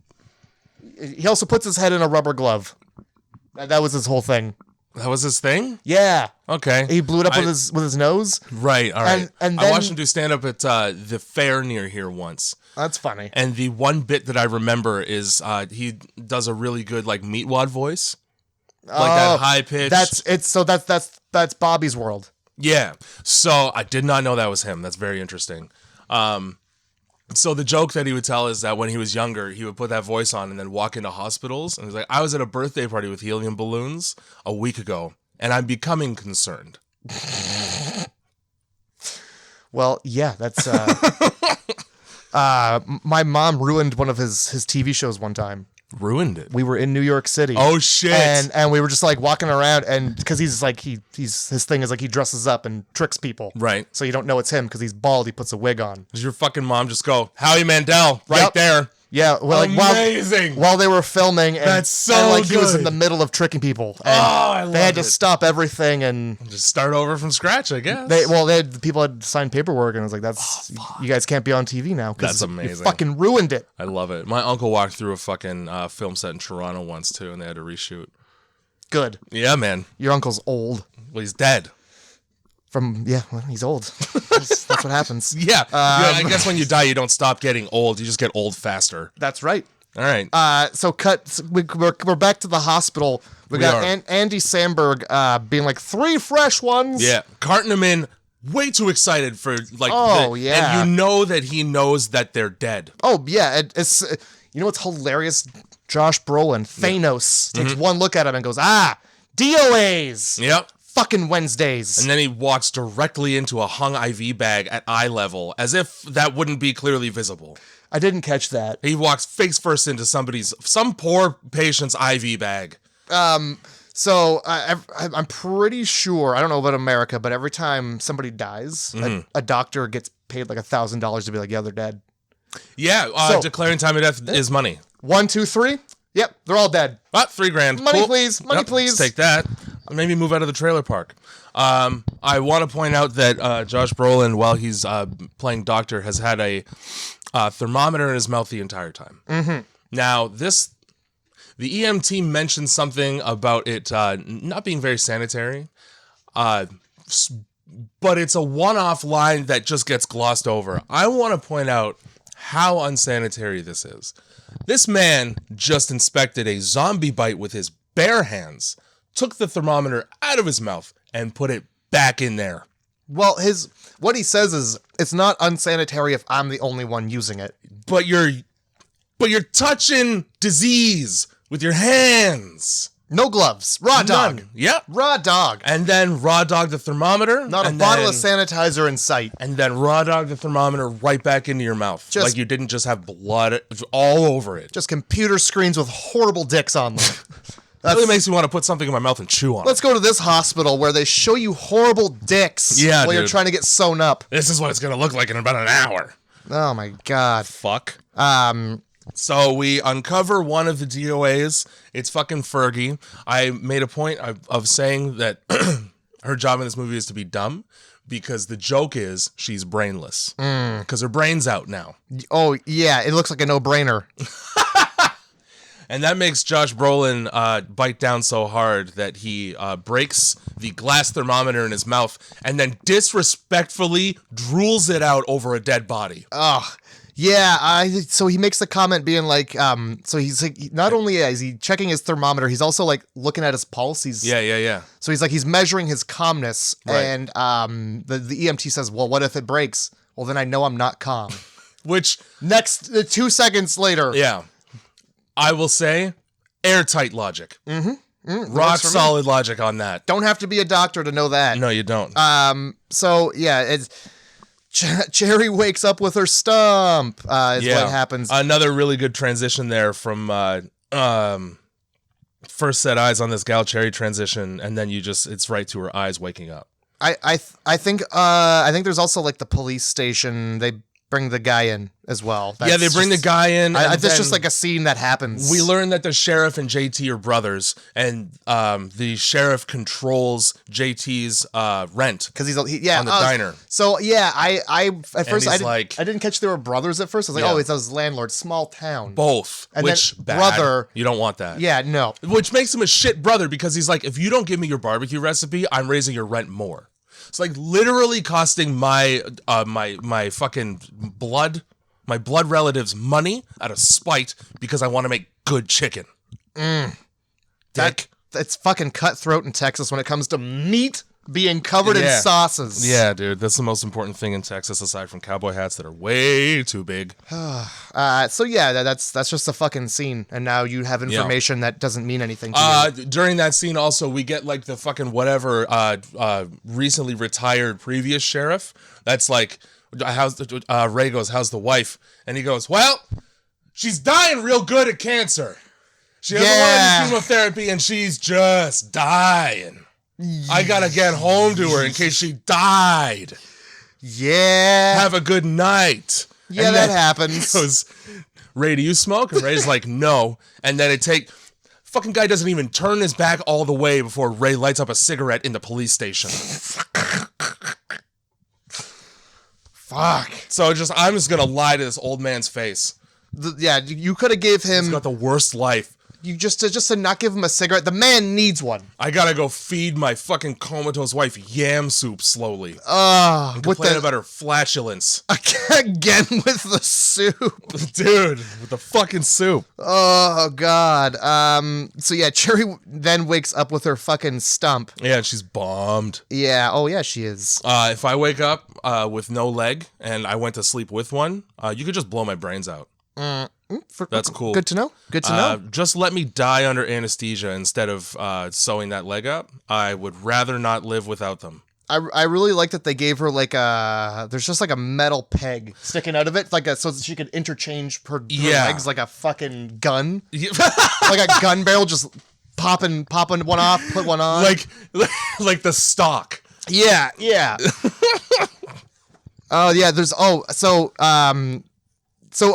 yes, yeah. JT calls the sheriff because those fucking people are outside. Yeah. And they're just Can I standing. just swing by real quick because I don't know what's going on, but there's two of them. And they're standing at the door. I can see their undulating, pulsating boils. This ain't normal people. Yeah. Even if they weren't zombies, if you had that, you're not coming in. My place is already dirty enough. You're not going to make it any worse, but I don't need you to help. Like it's obviously the barbecue is bringing them in. It smells so fucking good next to the overpass. Next to their own bodies. Yeah. By comparison, ribs smell really good. Way better than just myself. Yeah, shit's not right from a mile away. He should have noticed that, but JT's got poor eyesight. Yeah, he's laser focused on this sauce that he's been stirring all night. Yeah, he really ruins that sauce too. Even at the beginning, when fucking it's the same pot. Yeah, it's the same pot all movie. Ray comes in and cheers him coffee. He takes a scoop. He does. He ladles it into his mug and just sips it like. Yeah, just straight sauce. This guy's. You give yourself a heart attack. It's probably fucking blackened Cajun. This guy's lost in the sauce. Fully. His main concern all movie is getting the secret special ingredient to create a sauce that's transcendental. And he keeps trying things, and the thing that he learns is the answer is gross. He's got his sauce blinders on. It's fucking blood. It's his own blood, actually, which makes him like the worst narcissist.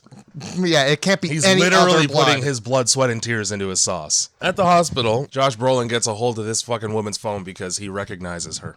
It turns out his wife Dakota knows this lady. As a matter of fact, he's well aware that they used to scissor. Yeah, so he's like he brings his wife in to show her this body, and this is where this is where the guy's like, oh, it looks like a no-brainer, and they just flip her over to show just a clean, scooped-out skull. Yeah, like fucking somebody had a melon baller in the woods. And then this upsets the wife. Of course it does. And you're like, oh well, yeah, it's a brainless body. Yeah, even if I didn't know who it was, that's not great to look at from 2 feet away. But then we come to find, at first I was like, it's the wife doesn't like this. So obviously, it's like a relative or a lesbian lover. And this is where my favorite line is right here when Josh Brolin's like, I thought you stopped seeing each other. And she's like, yeah. He's like, well, yeah, she's fucking dead. I meant before. He does say that. He says that while hugging her in a back room. Yeah. Now, here's my thing, right? Once Josh Brolin realizes who is on the gurney, he pockets her cell phone because, as it turns out, he does suspect adultery. That's not what he does. Why does he have it then? So, she's got her phone in her hand. Yeah. And he's like, show me your last 3 text messages. Yeah, but he's also got Fergie's phone because he compares the two. Oh, yeah, okay, maybe, I didn't see that. Maybe he did pocket that. But, okay, yeah, but he gets his wife's phone. Yeah, he does. He manages to get his hands on it. Here's my thing, right? Yes. Hospital's pretty busy place, right? They're bumping. They're bumping. I'll give you that. There's an obvious viral infection spreading through the hospital right now. Yeah. how much privacy can you really get in a pill room? Because Josh Brolin has enough time to anesthetize his wife and stab her 4 times, and nobody comes in for epinephrine, and then he stashes her in a fucking closet. I like it. Nobody notices the missing nurse. No. The missing nurse whose job it is to put people to sleep, and they desperately need it right now because everybody's leaking. So, this just kind of adds to my point. This is the shittiest fucking hospital. So bad, this hospital. But, so Josh Brolin wants to see that cell phone. Yeah. And, he gets it. He does. Because he numbs her hands right up, and Yeah. they just fucking crinkle and collapse under their own weight. Parrots back the very thing that she says to patients, which is so rude. Which also, get a taste of your own literal medicine. How's that? This is clearly before there were lock screens on phones, because he opens that right up. It's one of those, Nextel slide-up phones. There's no lock. It's got a fucking physical button keyboard. It's a Sony Ericsson. And I miss them. BlackBerry was my favorite era of phones. I could blindly text with that thing. I could text while crossing the street. You could do that with your phone now, Jay. No, I can't. Yes, you can. No, because I need to be able to feel the buttons of a tactile person. So what happens is I end up hitting the wrong letter, and then I don't notice until the word's finished. I have to backspace everything. And the L is so close to the backspace that I'll just put 6 L's in instead, and then I get furious. Jay, what happens the other way is you just lose buttons. Eventually, one of those buttons is going to pop off your phone, and you're going to have to push the little peg down. That's fine. Either way, it lasts a year and no longer, so fuck it. Well, Pissed. Fuck it. So yeah, he looks at her DMs. He slides right into his fucking her DMs, and he does. And this is proof that if you go snooping, you're only gonna find sadness. As Daryl from The Office said, when my wife got into my emails, she was devastated. Daryl, no. So yeah, he goes to give her the red needle, and he's like, "After this, I'll never see you again." And that's when she gets saved by Andy Samberg. Yeah, right. Because guess what? More bodies. Isn't that a bummer?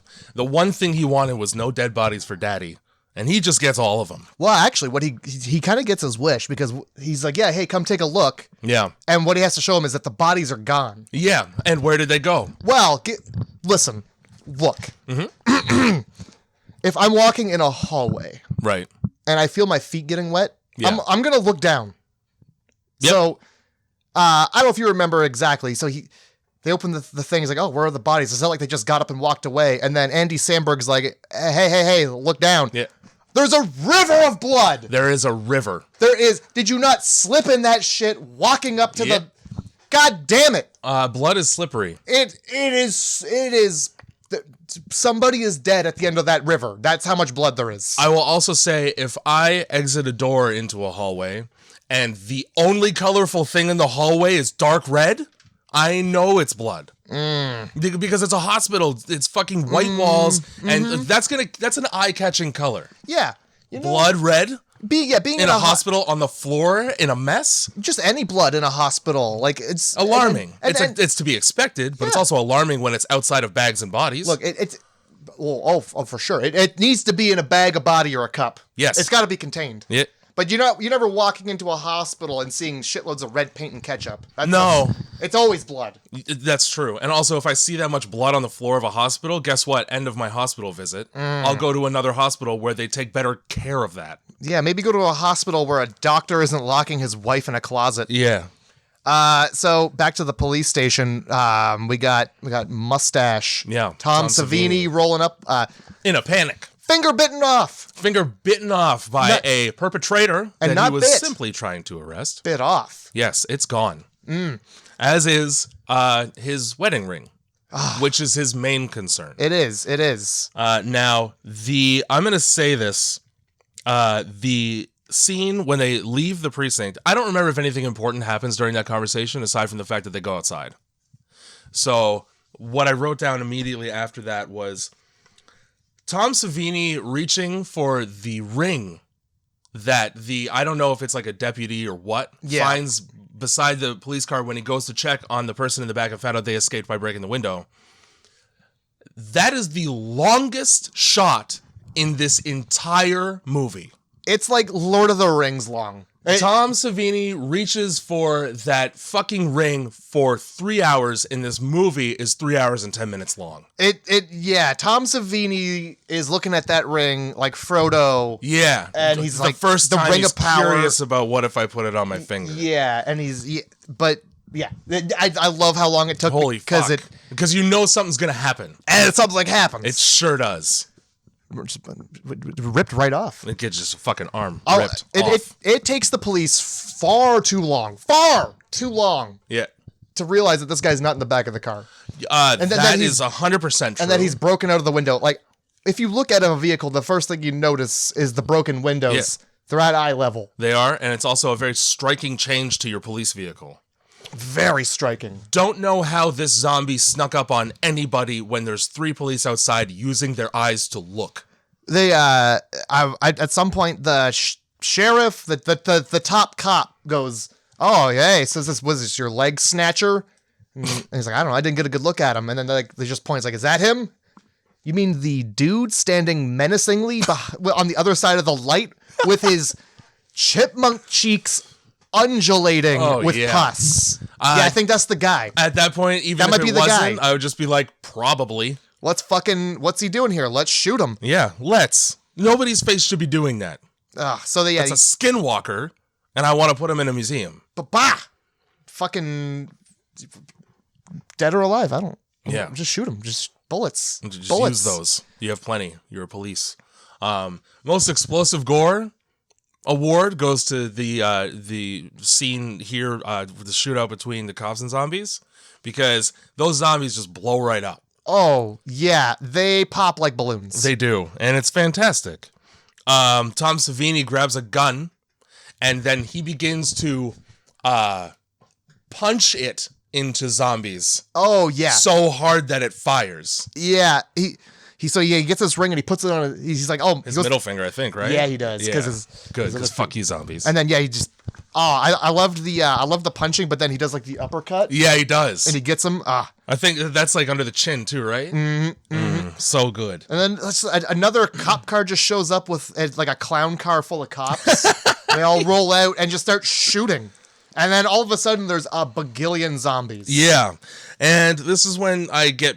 Remember, we did the Crazies, and Timothy Olyphant is like the leader of a pack of people. Yeah. It sort of fit because it's just like him, his wife, and his sheriff's deputy. Like, there's a hierarchy there. Here, it doesn't really fit. You have a fucking ex-Green Beret who you still refuse to give a gun to, despite the fact he's easily the one who knows how to use it the best out of this group. And he's still trying to, like, call shots as if shit isn't hitting the fan in this entire town. Guess what? Do whatever the fuck you want. This is what I'm doing. Just let me out of the chains. Yeah. Please uncuff me. Because I need at least my hands here. He doesn't even need that. He takes out somebody that's like sneaking up on the sheriff with the chains. Yeah, that's true. He does do that. And then he's utilitous. Yeah, I don't know if he breaks it, but like the guy gets the upper hand and he shits his tongue out of his mouth. It's like a fucking swollen earthworm coming out, too. And it's so long, like shit is. Unless you're a rabbit. I didn't write down like really anything about the gore because I was just sitting there enjoying it. Oh, it's all good. It's all good. Suddenly this convict is like, this is an infection. Don't touch him. Don't touch him. He's infected, is what he says. Yes. How do you know? I mean, it's just an educated guess. You know what? I'm gonna go to the Josh Brolin, who's a doctor. That's true. I'm gonna let him tell me who's infected and who isn't. Thanks, but no thanks. Yeah, but you trust the guy to give medical advice, but you don't trust him with a firearm. Right? I think we cut to like they're gonna go get Cherry from the hospital. Yeah, and it cuts to Josh Brolin standing next to the guy who was looking at awful dicks. Yeah. Now, I always pictured Thanos to be a huge fucking guy. He's a little tiny man compared to this assistant. I think Josh Brolin is, well, first of all, he's definitely under 6 feet, but I think he's around 5'8", 5'9". Now, I could be wrong. So he's my height. I think. How's that feel? I feel powerful. He's like Tom Cruise, where when they do Mission Impossibles or any movie where he's with a woman that's taller than him, he literally insists that he wears platforms.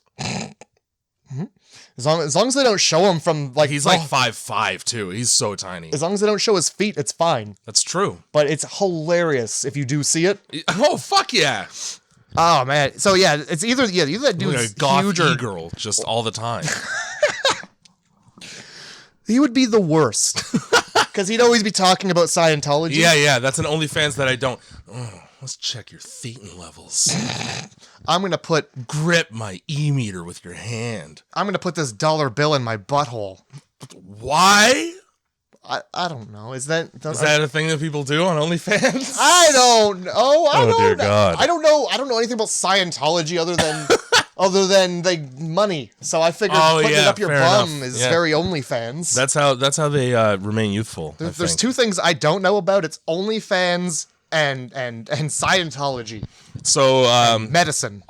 The trail of blood earlier in this movie led into the room where Joe's arm was being removed. We learned that now Joe is the one doing the removing. Bone saw of the poor Asian man's everything. He's just messing around in his guts. So that's this scene. Fucking. They look at the situation unfolding in the hospital, and they both basically go to each other. Let's just not be doctors anymore. I think I'm done being a doctor for now. Self-preservation comes to mind. Yeah. Let's get out of here. I'll go grab my wife, who I've locked in a closet. I don't know why. You know that Josh Brolin is in murder my wife mode when a single strand of hair is dangling over his fucking head. Ooh. That's the switch right there. Yeah. When it's up, he's like, I love my wife. Mm-hmm. You flip that down. One down. Dead wife. One line through the 5 head. It's time for wife dead. Fuck. Yeah. Oh. I'm going to say 5 head 15,000 times because his forehead's fucking huge, all right? He's got a big forehead, that man. He's Thanos. Have you seen Thanos's? Begrudgingly, I've seen Thanos. His forehead goes all the way around to the back. So fucking... he goes into that room, realizes that Joe is now, he's a conscious zombie, which is bizarre, but there are a couple in this movie. And he's got the bone saw. And now it's bone saw time for Josh Brolin. Now, the thing that pisses me off, let me tell you. I don't even call him Joe. His name's fucking Earl. I wrote it down. Earl's the name of that fucking sheriff with the cancer wife. Yeah. Okay. His name is Joe. Okay. So, while chasing Josh Brolin, Joe bone saws through a plastic privacy curtain. Not necessary. Didn't need to do that. Just move that aside easily. But he's a zombie. He doesn't know any better. And this scene annoys the fuck out of it. You mean... Pisses me right off, this scene. You mean like bone saws being famous for their inconveniently length cables? Is that... Yeah. Just not long enough to kill the guy, Here's but you the fuck thing, his glasses up real good. It's a corded bone saw. Number one. Number two, Josh Brolin, instead of going left or right, just backs up into a wall and allows the bone saw to approach him slowly. Oh, and plenty of time to move. He also whimpers. Yes, he does. He lets it saw his glasses in half, and that's not like a fucking, maybe I should just grab that cord that's right within reach and rip it out. Maybe I should just go. Move, like I said, I was gonna. Right? Anywhere. Any direction. Any direction, and you're fine. So the fucking bone saw, because of the distance, unplugs itself, and then Joe goes, if I can't cut you open, I'm gonna goo you up. Oh my God. Pops a fucking boil on his own face, and just fucking wintertime face washes Josh Brolin with blood and pus. He feeds it to him by hand. Yeah, dude. And there's so much baby bird. There's so much more goo on his face than what came out of that little pimple he had. Fucking. And again, you just sit there and take that. You see the thing exploding, and it's honest. Guess what, dude? Peace. At any point, you could have pieced. Oh, for real. So he just, he lets that happen. Yeah, he does. And now he's fucked. And then we cut right to Earl feeding his cancer wife. Old man feeding soup to his... Orange fucking soup again with that fucking butternut squashy soup that you make. What is it? Why? I don't know. I don't know. And then he complains about Well, the smells that she creates. His You're the one feeding her food. Where do you think she's not getting up and eating fucking Brussels sprouts on her own? His poor catatonic wife is just doing her best. Yeah, dude. Doing her best. Just like making it harder. Just trying to digest the glop you're pouring into the entryway. He gets a call about shit hitting the fan, bring lots of guns. Okay, I'll see you. Turns around and his wife is mysteriously infected despite being bedridden and at home.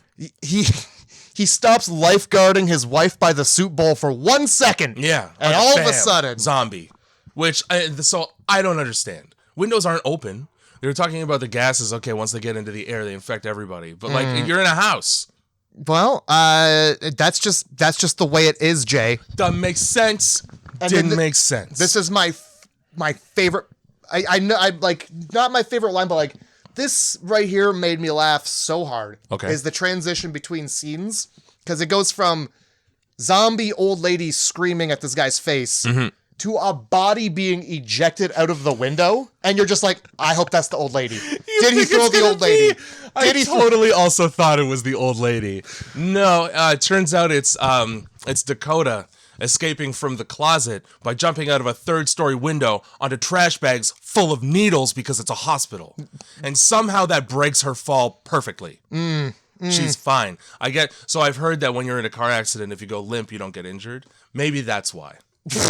Well, she's all limp. Yeah, exactly. She's not even a pimp walk. It's just a fucking wiggle walk. Right after that happens, the fucking sheriff and Ray get to the hospital to save Cherry. And this is why I call him John Wick.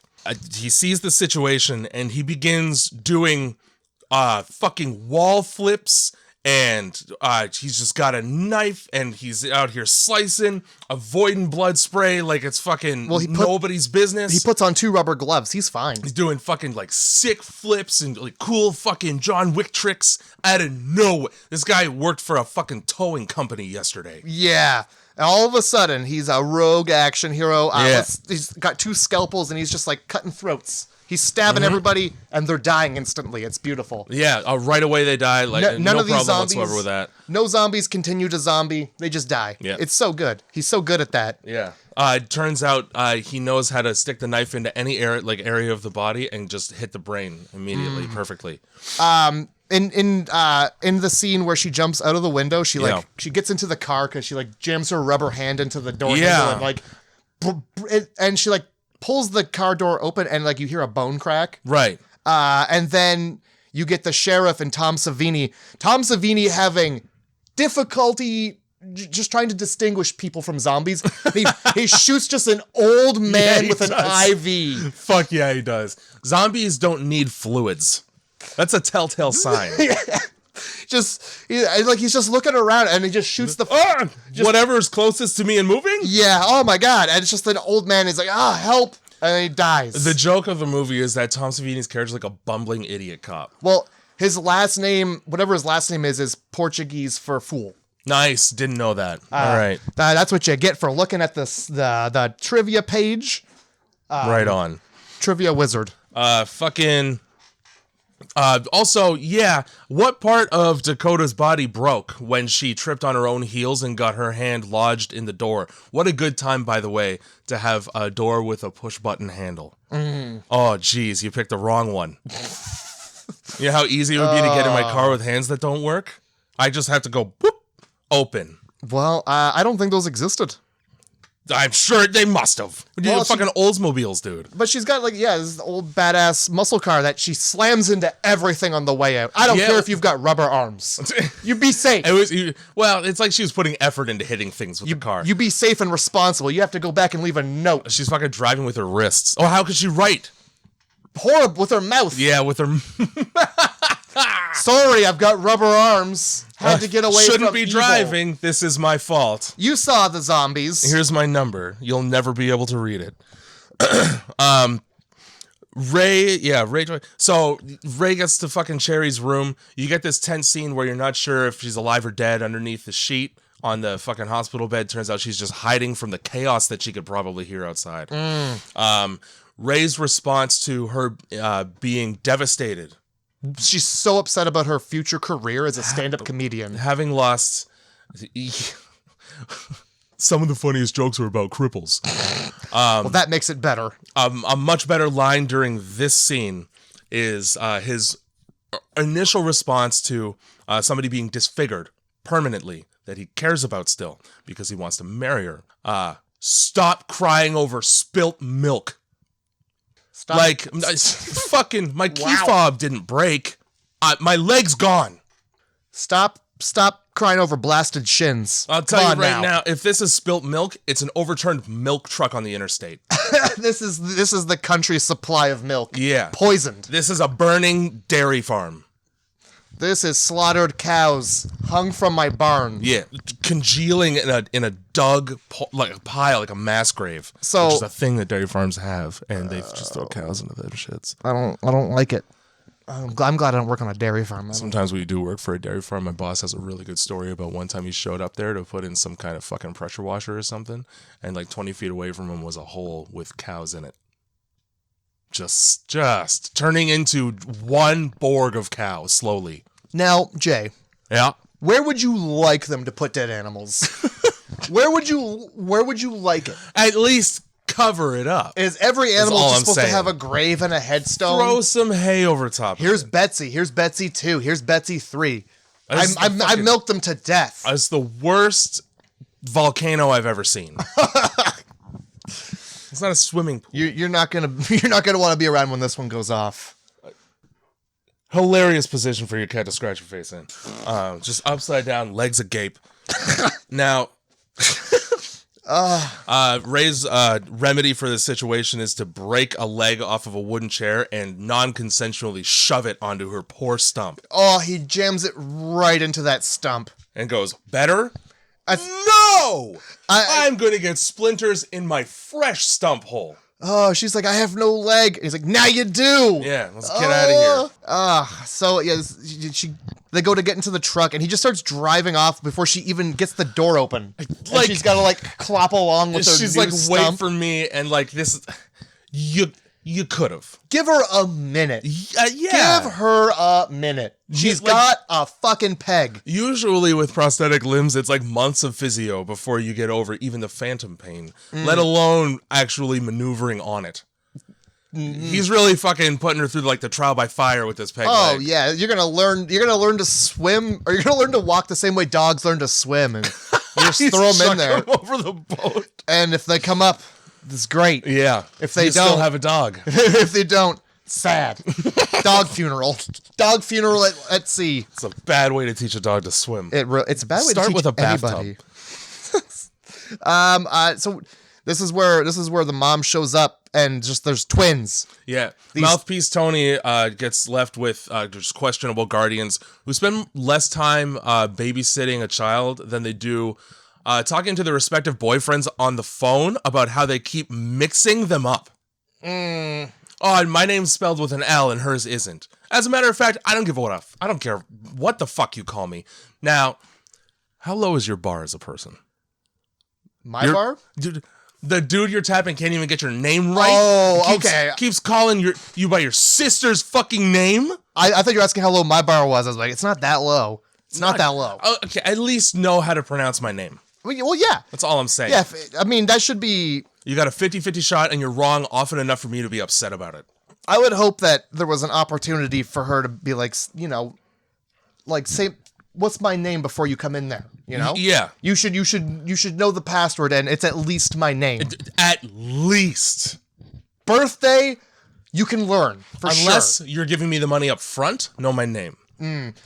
I call him Mouthpiece Tony because mom shows up, and the first thing Tony does is correct her on the plural of octopus. Yeah, he does. And also, he gets it wrong because it's not octopi. I've looked this up several times. Octopuses is actually correct. Whoops. Oopsie poopsie. Everybody on the planet. Yeah. Octopods also acceptable, but less right. People will contest you on that. The twins don't even give a shit about this lady. She looks like she just got dragged. Yeah, like how often does Tony's mom come home looking like she was rode hard and put away wet? They're just fine with her makeup fucking smeared and her hair soaked. Not even a what's wrong. It was, you were supposed to be here at 10 and your friend never showed up. Well, your friend got smeared across the pavement.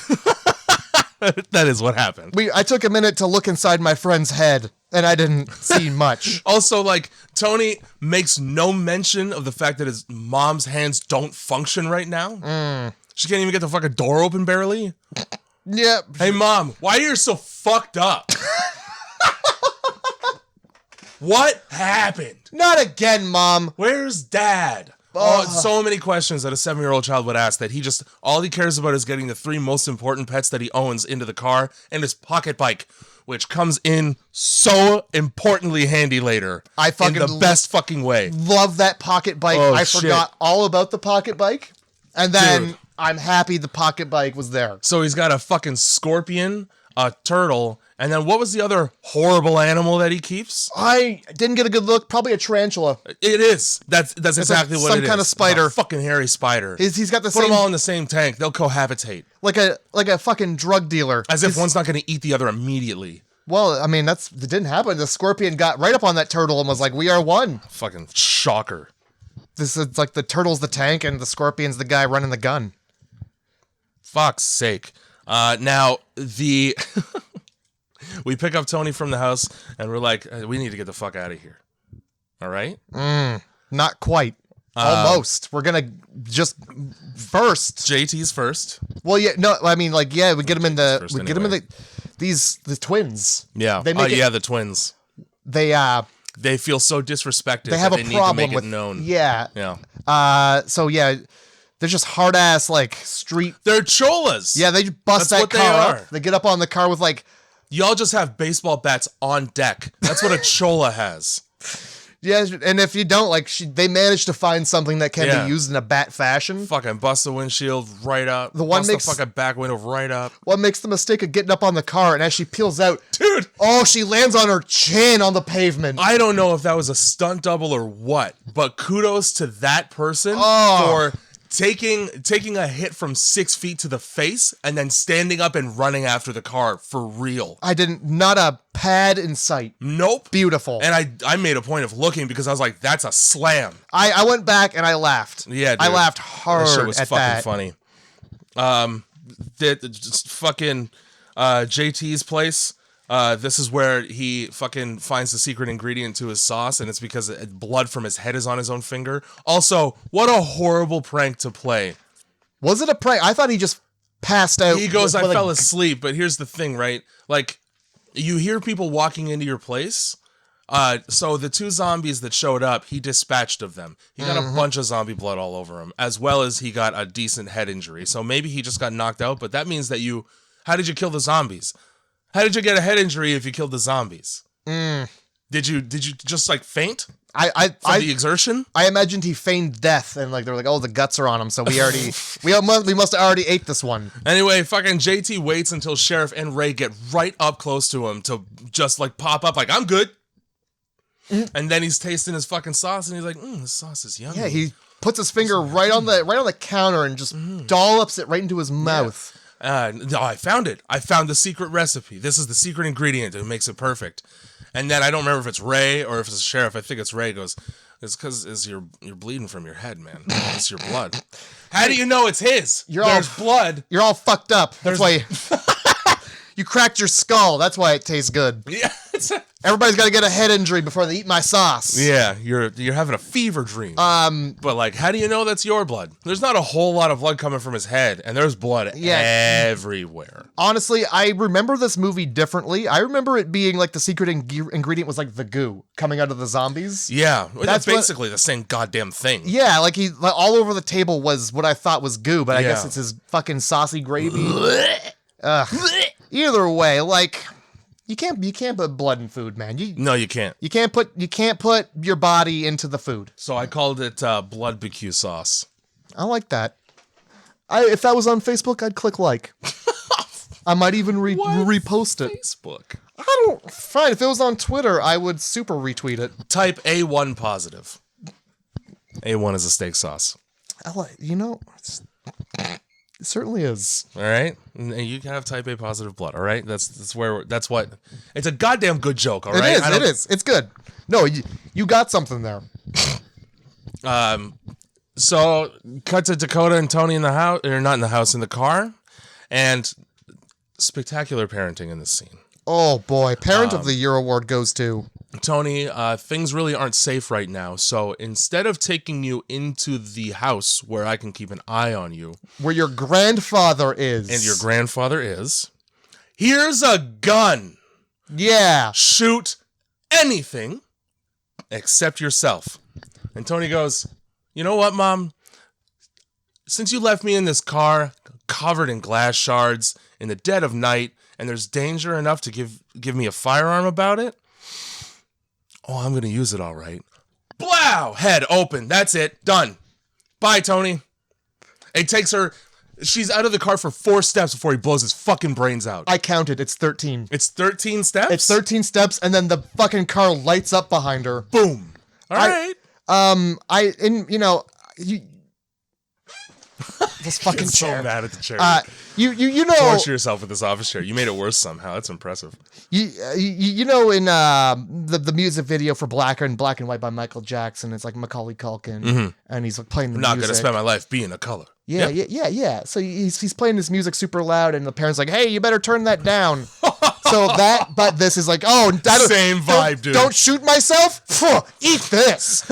Pop. Not only am I gonna shoot myself, I'm gonna do it hard as fuck.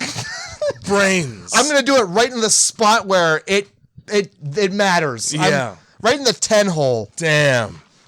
And so fucking obviously she races. Now, again, this could have all been remedied by taking the kid into the house in safety, where safety's at. Take him to see his grandfather. Yeah. And part of his grandmother all up on the wall. Also, grandfather who hates his daughter. Oh, yeah. Can't stand his daughter. His daughter's a doctor. What the fuck? What's wrong? What's the fucking problem? You left me with cancer, Mom. That's probably it. Races back to the car, and up shows Josh Brolin. Skedios. And at this point, he says, because of the goo, he's become a zombie now, but he's still aware enough to speak full sentences. Mm-hmm. I think aside from just all the army guys who were supplementarily taking the medicine, despite the fact that they're all infected, he's the only one who knows how to speak after becoming a zombie. Anyway, what he says is, I'm going to eat your brains and gain your knowledge. Good. Yes. Even more relevant. Oh my God, yes. And then it's just look what you did to our son. He did it to himself. Yeah. Actually, I didn't give him the gun. I didn't tell him where the gun was. Suicides are often hardest on the parents. And then so she's just fucking, yeah. She's traumatized forever. She carries that fucking boy's dead-ass brainless body around and talks to her like a teddy bear she loved when she was a kid. For like 10 minutes. She gets it all the way to JT's. And where does it go? Yeah, no, it does. Barbecue. It does indeed disappear after that. Yeah, well. Hilarious. So, yeah. Body count of this movie, by the way, 281. What? Shit. That's a huge number. It is. That's a lot. That's like a war movie. It is. And that's a war movie where you see buildings explode, like apartment buildings full of people. It's a war movie, and the war is specifically the Second World War, and the majority of the body count, there are certain locations featured in that movie. You're just trying to sing over the horrible things I'm saying? That's what we're doing? That's fine. Oh, so we're at JT's. Yeah. We're at JT's. Right, and he's got escape cars. He's got a fucking motorcycle that Jesse James made him because he gave him barbecue so fucking good.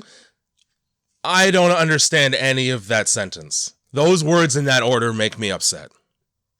Hey, man, it was so good that it stopped the two... Wait, is it? No, Orange County Choppers is 2 other guys, eh? The dad and the son who always bicker. Yeah. One of them's name is Paul, and all he does is have a handlebar mustache and be fat. Yeah, what show is Jesse James Jesse on? James is, I think, West Coast Choppers? It's definitely still a Choppers. The logo was a Maltese cross, which is a...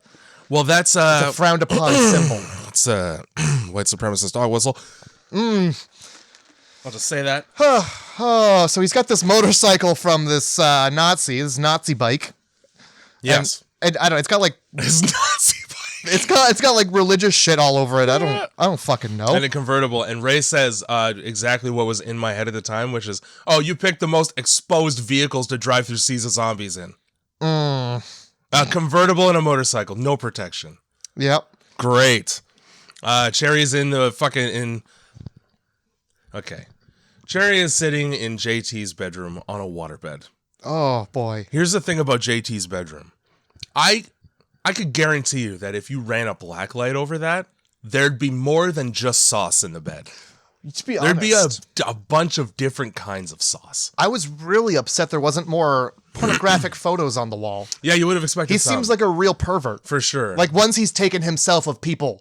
He's got to at least have a calendar. Yeah, I would expect at least a hole drilled in the wall for the entry of penises or like just to watch people. Yeah, yeah.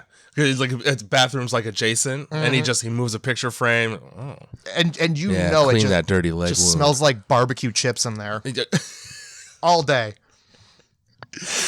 Barbecue chips, because even when he's not eating barbecue, it's got to be barbecue flavored. Yeah, and so and just yeah, you get real horny after you've had an amputation. After you've had an amputation and you've killed a bunch of goo men, And you sit on a dirty man's waterbed and you go, oh man, this train of events. I don't know about you, but I am hard. Oh God, And and there's a goddamn black iron pole down there right now. Ray is such a fucking sweet talker. I dude. believe he. Smoothest man. Oh, how's the stump? How's the stump? How's the stump? Where's my jacket? And then, my fucking jacket, dude. And then, all Cherry has to do is say the word fuck, and he goes, yup, time. Haha! Let's go. Woo! He said the magic word, ding, ding, ding.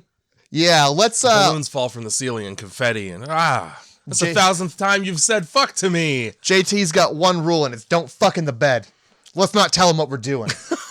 As if, okay, it's a diner with one room and a garage and a bathroom, and there's a dozen people in it. You're telling me nobody hears the vigorous wooden banging that's happening just on the other side of a flimsy door? You're not hearing the peg leg hit the ceiling? Smacking up against the frame of the bed. You're not hearing the wall. the sloshing of the waterbed? Yeah, dude. In a rhythm. The worst part I think about fucking in a waterbed is I imagine you would have to build up some emotion to get like a rhythm going. And like, you gotta maintain consistency, otherwise you're gonna fuck it all up and you gotta start over from scratch. Yeah, you rely heavily on the waves. Yeah. Clapping up against the headboard and rippling back. Oh my god. You ever try to fuck on a boat in the ocean? It's a lot. A lot like that. So yeah, this is where just a fucking sex scene. Just a sexy scene. Thanks, Weinstein Brothers, for the sex scene. Thanks for providing me refuge from zombies and imminent death. I'm gonna fuck in your waterbed. I'm gonna fuck a stripper right in your bed. Thanks, JT. I hope the sauce turns out while I fuck this lady. Yeah, I could give you a couple special ingredients in about a minute and a half. You need something salty, eh? Also, like, they're just deputizing random strangers at this point, so it's like nothing but authority on the other side of the door. It's not really the time to be banging loud and really running the gamut of the fucking Kama Sutra as well. Like, just hot swapping positions every 20 seconds. Like, I don't know how you're getting anything done. That's a fucking cardio workout. Yeah. Did you finish? No. I can't. I've been chain smoking for 30 years. Like my grandfather. Hey, the missing film reel. Yeah. Film burns out. Fucking saves us from having to watch a Terminator 1 length fuck scene. Just cut right to fucking JT's on fire. No explanation. Yep, the whole building film reel burns out. Fire. Bop. It's on fire now. Tom Savini shot the sheriff. Hey. He didn't shoot the deputy. No, deputy was unharmed. Yeah. We're good. I knew exactly where you were going, motherfucker. It's fucking, the strip club owner's there for some reason. Dakota's just cradling her son's open skull. Oh, her newly aerated son. The fucking Spanish babysitters show up, and so does the fucking strip club owner. At this point, because the sheriff is indisposed, gets a little apologetic about how badly he's been treating the SAS agent, Wray, that has been just hanging out wanting guns so badly. Somewhere in between the fuck scene and now. Yeah, he put his clothes back on. Ray has been forgiven. Yeah. And they've learned that he's Ray, which is some I don't know what I don't know. Go by that name. He shoots guns and he's good at it. Yeah. I don't know. They don't explain what he is, but his name is now Ray. Yeah. Which, okay, sure. And somehow the building's caught fire but isn't burning down, which is really cool. Despite the fact that there's grease everywhere. Yep. And you'd think that thing would go up in smoke. But nope, here we are. So Ray is given 2 revolvers and he decides to just spin them on his finger an excessive amount of times. Also, they're revolvers, which means that there's no safety. And if you spin them violently enough, you're going to lose a part of you. I had that thought too. And like, he does spin them violently. Bang! To prove he's like a gun guy. Yeah, he spins them like an old West cowboy. Yeah, you like know a what? 5-year-old pretending to be John Wayne. How about if you're trying to prove to me that you're really good at handling guns, show me the safeties on and put it down. Keep your finger off the trigger unless you're intending to pull it. I'm going to hand you this gun. You better just pull the bullets out. Put it down. Fuck's sake. I would feel much better about that than you spinning this loaded gun. 2 of them, as a matter of fact. Oh, yeah. Over and over in front of my face. Within feet of me. Even the one guy's like, he's got the devil in him. No, he's just spinning guns. Yeah, it's not even that impressive. Any cowboy. Shoot through a quarter. Oh, yeah. Shoot through a Cheerio. Yeah. Oh, yeah. Tom Savini gets fucking drawn and quartered. He sure does. And I'm pretty sure his insides were just beans. A lot of people's insides are beans in this movie. I swear to God. They pull them apart and it looks like beans inside. Cherry's got the fucking Ray's truck outside. Busts right through the front doors of the fucking... JT's to get everybody out. Yeah. With no regard for the safety of the living people inside. Doesn't even wait for her fucking boyfriend that she just rekindled a relationship with to get out of the way. The club owner was supposed to do it, and then she's like, he doesn't want to, and he's like, she walks up, it's go, not cry, and then she hobbles out there, stick leg and everything. Here's my thing, right? Have you ever... I just want to make sure I get this right. It's her right leg. Have you ever... You haven't. But those listening, try to drive with your left foot. It's nearly impossible. So unless she's just fucking lead pegging it down, pedal to the metal, and how are you moving over to the brake? You gotta fucking move your entire leg all the way up to like your face height so that you can get that entire stump down onto the brake. And worst driver. You have to be looking because I gotta tell you, the peg's like only so small. big, right? You gotta aim. You gotta aim that peg. You gotta be precise as also, it's gonna slip off. There's no grip on the bottom of a fucking chair leg. There was with all these people who just kind of show up during that like burnt scene. There's a dude with a fucking Tech 9. There is, yeah. He just gets in the killdozer and that's that. That's cool. We never see him again, but he's got this big ass Tech 9 and a do-rag. No problem with that. Ray, despite the fact that he's the most valuable person in this entire fucking ragtag group of zombie killers, gives everybody else the best vehicles and takes the pocket bike and busts the fattest wheelie on this thing, even though he looks like a bear on a bicycle. Oh my God. It is the most badass, like Mad Max convoy. Holy shit. I've ever, and like this big truck they're in is just like hitting people and turning them into liquid immediately. Hitting people? We didn't mention the fact JT's got a dog who's one of the best characters in the movie. That dog jumps out of the convertible and gets smoked by Ray's truck. Oh, I missed it. Flattened. And JT goes, oh, that's a bummer. That's it. I missed it. Not only do they smoke the dog, but the dog's blood gets all over the 2 babysitters. That's right. I made a point of noticing that because later on, they are no longer covered in blood. Well, continuity flaws. Look, wouldn't you want to wipe dog blood off you too? Yeah, but when would they get a chance to? They get kidnapped fucking immediately. I don't. They come out to a bridge that's full of zombies, and then all these zombies suddenly get mowed by the military. Here's the thing. The military are firing automatic rifles in the direction of all of these people.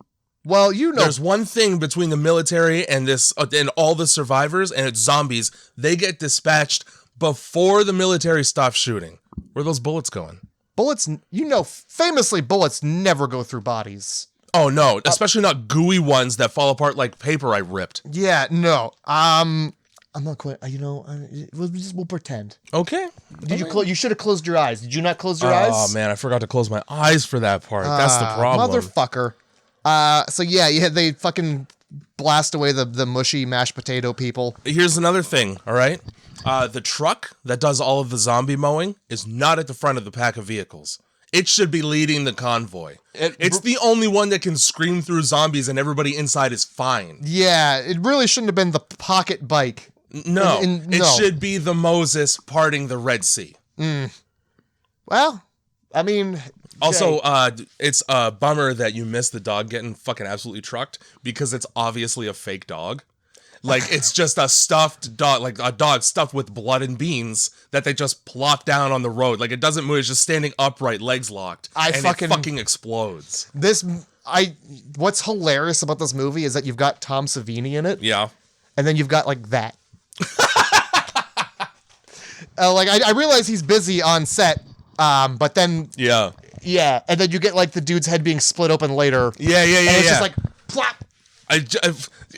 There's that one... Amazing special effects, but if you look closely, you're like, oh. During all of the chaos, at one point, there is a guy who is obviously got his shirt pulled up over his head with a fake head on top. Oh my God. And the head explodes. That's so good. I'm sure I clocked that when I saw it, too. It's during, like, the chaos at the end, when she's, like, running through with her gun leg. Dude, amazing. Oh, it's so good. So the military, their purpose right now is to just capture survivors, I guess. Find out later, and this is something I'm inferring from the tone of the people in the base that they get stuck at. They want to repopulate the planet, whether the women like it or not. They get stuck in the jail cell with the business scientist from Lost from earlier in the movie. This is the only other time that you see him. Like, you don't see him for the whole movie except for the beginning and basically the third act. Yeah, you're not wrong. And then this is really the only expositional dialogue in the movie, and it's fucking annoying as shit. To hear him explain from front to back, oh, this virus, and I'm the only one who knows how to produce the antidote, so I'm an important person, and we gotta fucking this, and this thing that could have been explained visually, but they just chose not to. They just had a man say it. Fine. Yeah. Yeah. That's exactly. It's like the one time you should have been listening in the movie. If you weren't listening to this part of the film, yeah, dude, the fuck. It's like a chemical weapon, destroy the population, and then I think he says something like one whiff and you're gushing blood and pus from every hole. Ugh. Pleasant mental images. So, and he also explains that when you get exposed to it, you need to then keep exposing yourself to it to not become a mushy monster man. And that's why all of the guys in the military have these fucking respirators on all the time, like it's COVID, and we're wearing N95s. Enter Quentin Tarantino, who is obviously Quentin Tarantino, and you can look at his eyes and go, that's the eyes of Quentin Tarantino. Yeah, you don't even need to see the rest of his mouth. You just know that it is. And his purpose in this movie, Matt, is to say the line, I'm going to go get my dick wet. Well, make a woman strip at gunpoint and then die. I don't know if you caught what he was his credited role in the credits. I didn't. Rapist number 1. Perfect. So you know that's what he chose to be. Yeah. He read fucking Rodriguez's script and was like, that guy. That's me. It's either that or he's like, you know what your script really lacks? A rapist. Another one. Let me. More than one rapist because we need to list them. Here, hold my beer. So I don't know why, but there's also like some super jacked dude. For a second I thought that there was like a pro wrestler cameo or something. He's just rapist number 2. He doesn't even rape. He seems like he's not really that into he's just going along with it because Quentin Tarantino's there. Jay. Mm-hmm. He's a participant because he didn't stop it. That's true. He let it happen. Fair enough. In front of him. Yep. Rapist number 2. Cool. All right. So somebody in this cell is playing a saxophone, but he's obviously not playing the saxophone because he's not touching any of the buttons. He's playing the exact the theme to the movie too. I didn't notice that. That's funny. So we get Quentin Tarantino. First of all, Quentin Tarantino. Mm-hmm. He's there to get the ladies. Yeah. He knows there's ladies, and he's there to round them up. The one has only got 1 foot, Jay. Yeah, What that's does true. What does he want with that one? Well, it's not the foot he's trying. Oh, I see what you're saying. Well, I mean, that's the amuse-bouche. And then Dakota, because you got 2 feet, is the main course. He just needs something to wet his whistle. His whistle, in this case, is a slide whistle. That's the worst thing I've ever fucking heard in my entire life. I just kept going, dude. It just kept coming out. So, yeah, they get into the elevator with Quentin, and then all of a sudden the screen kind of goes red. I liked it. Sure. Yeah. The one thing that I didn't like, as far as making this movie look older than it is, that I didn't like was the like shaky cam post effect occasionally, which I understand is a thing in real film, but it annoyed me. Wasn't necessary. I sometimes enjoy weird artsy choices. The red, like that's cool. Because it's a tense moment. You're like, oh, is he gonna give it to her? Is he not? He's like, he stops the elevator. He's like, she's gonna try. You got something you want to say to me? Because it looks like you want to say fuck you to me. Do you want to say fuck you to me? And she's like, not right now. And then he explains to her how a gun works. Yeah, and then it like fades back to he brandishes a weapon in her face. And it's like, he goes way in depth into fucking. It reminds me of Sam Hyde in that Officer Maggot video that he did, where he's like, I pull this little trigger and a bullet comes out. And then he says a bunch of vulgar words that I'm not going to repeat. Thank you. I know them by heart. For some reason, JT is just losing his fucking mind. I think it's because he ingested his own blood and now he's going probably crazy. Yeah. He's still fucking just freaking out. So what this is, I know what this is. This is 2 people silently creating a diversion. So he's freaking out about the sauce. He's pacing back and forth, and then Wray looks at him and goes, "JT, I got this," because he knows what JT's doing. He's trying to like create a situation where they can escape from the jail cell by drawing attention to to each other or themselves. I thought he was just trying to remember. You got to put some blood in there. Yeah, I think he's trying to appear crazy in order to get the guards closer. Okay. And it works because does. in they come, and then now. All the stuff that Wray does in this movie, this is the coolest thing. Oh, because for sure. I did not fucking see this shit coming at all. The guard shows up with a gun, points it at him. Wray also has a gun. He's like, okay, I'm putting it down. I'm going to put it down. He fucking flips it so it's upside down on his finger. And then he's like, okay, here's the gun. Bop! Shoots him. Upside down. Yes. So good, dude. That's the most badass thing I've seen in a long time. Yes. So good. Very happy with that. And somebody gets domed with the saxophone at some point. Yeah, I don't remember who it is, but that is, I think it's just another guard, and the guy's like, yep, it's sax time. Epic sax man. Careless whisper. You're going to whisper carelessly into sleep. At some point, JT gets shot, and that's, he does. He and his brother are just laying there. Shot. Waiting to die from being shot. And then, Jay. Yeah. We cut to I'm gonna gloss over this because it's my least favorite part of the movie easily. Lead up to rape and then subsequent very nearly rape. We get so close to having an unwatchable film. Yeah, almost right there. They're watching it redeems itself, thankfully. Oh God, yeah, real good. They're watching something called Women in Cages. Yeah, and he goes, well, this thing right here, this is gonna be horny as fuck. Yeah, something about, oh my God, white skin. The movie's called White Skin on the Black Market. Yeah, and the tagline is soft flesh for hard cash. Yeah. And at that point, Quentin Tarantino goes, "Oh, you know what? This is exactly this is right in my wheelhouse. I will be back. I've got to get my dick wet." Yep, that's what he says. He says those words. Later on, Bruce Willis is like, where the fuck's Quentin Tarantino? And somebody on the radio goes, well, he's getting his dick wet, sir. So, I mean, this movie's made by the Weinsteins. Yeah. I don't know how much influence they had, but I'm inclined to say little. I think this is 2 specifically warped minds at work here. Okay, because, so Quentin says that, and then one of the other henchmen goes, well, she's only got one leg. And he says, well, that's easy access. Yeah. And then I drew a very disappointed face next to that. Very disappointed. Well, it's a disappointing thing for a man to say. It really is. It really is. So they got fucking Cherry and Dakota in this room with nothing but a filthy mattress, so they must know what they're in for. But they're having a regular-ass conversation like it's not that. Yeah, they're... I think she's like trying discussing useless talents and fucking reach up. Yeah. If ever you're in a fucking dire situation, just reach up.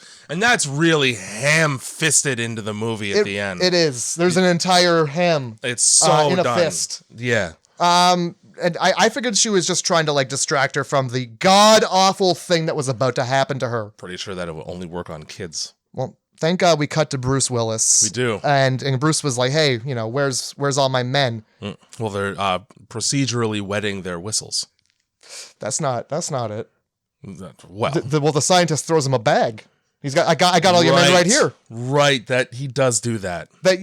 So like, yeah, he's like, where's Lewis? He's getting his dick wet. And then they walk in with a bag of his men. Yeah, after dispatching of all of them. And, you know, he's easily, like, apparently. Well, what's this? And like this happens real fast because somehow Abby here, the business scientist with the, specific proclivity. Evil accent. Has managed to fill a bag. You ever see Fight Club? Yeah. So you know the part where they're stealing the fat from the hospital and they get it caught on the barbed wire? The bag is that fucking size. It's the size of an entire body's worth of fat in a liquid form. And it is, instead of fat, full of testicles. Which means he must have spent a fucking hour killing people and harvesting them for the express purpose of being like, hey, Bruce, whoop, Kobe. Oh, no. For 3. Honestly, yeah, like he must have snuck up on each and every single one of them. Holy that, fuck. Or like they lined up and just were like, like I don't. Why do you need the balls? Also, they walk up to Bruce Willis in this basement with all the canisters so fucking hardcore, like they're the shit. Like they're walking, like it's Vince McMahon walking out. Oh yeah, into the ring. Here's your fucking nuts. Yeah, dude. Silly boy. Holy fuck. And then Bruce explains, you know, how he became the way he became, which is he killed Osama bin Laden, and in the course he got blasted with this shit. I'm gonna tell you, shoehorn in post 9/11 Osama bin Laden scare shit. Like what? It's because there's no relevance whatsoever to this movie. This film was written in 1998.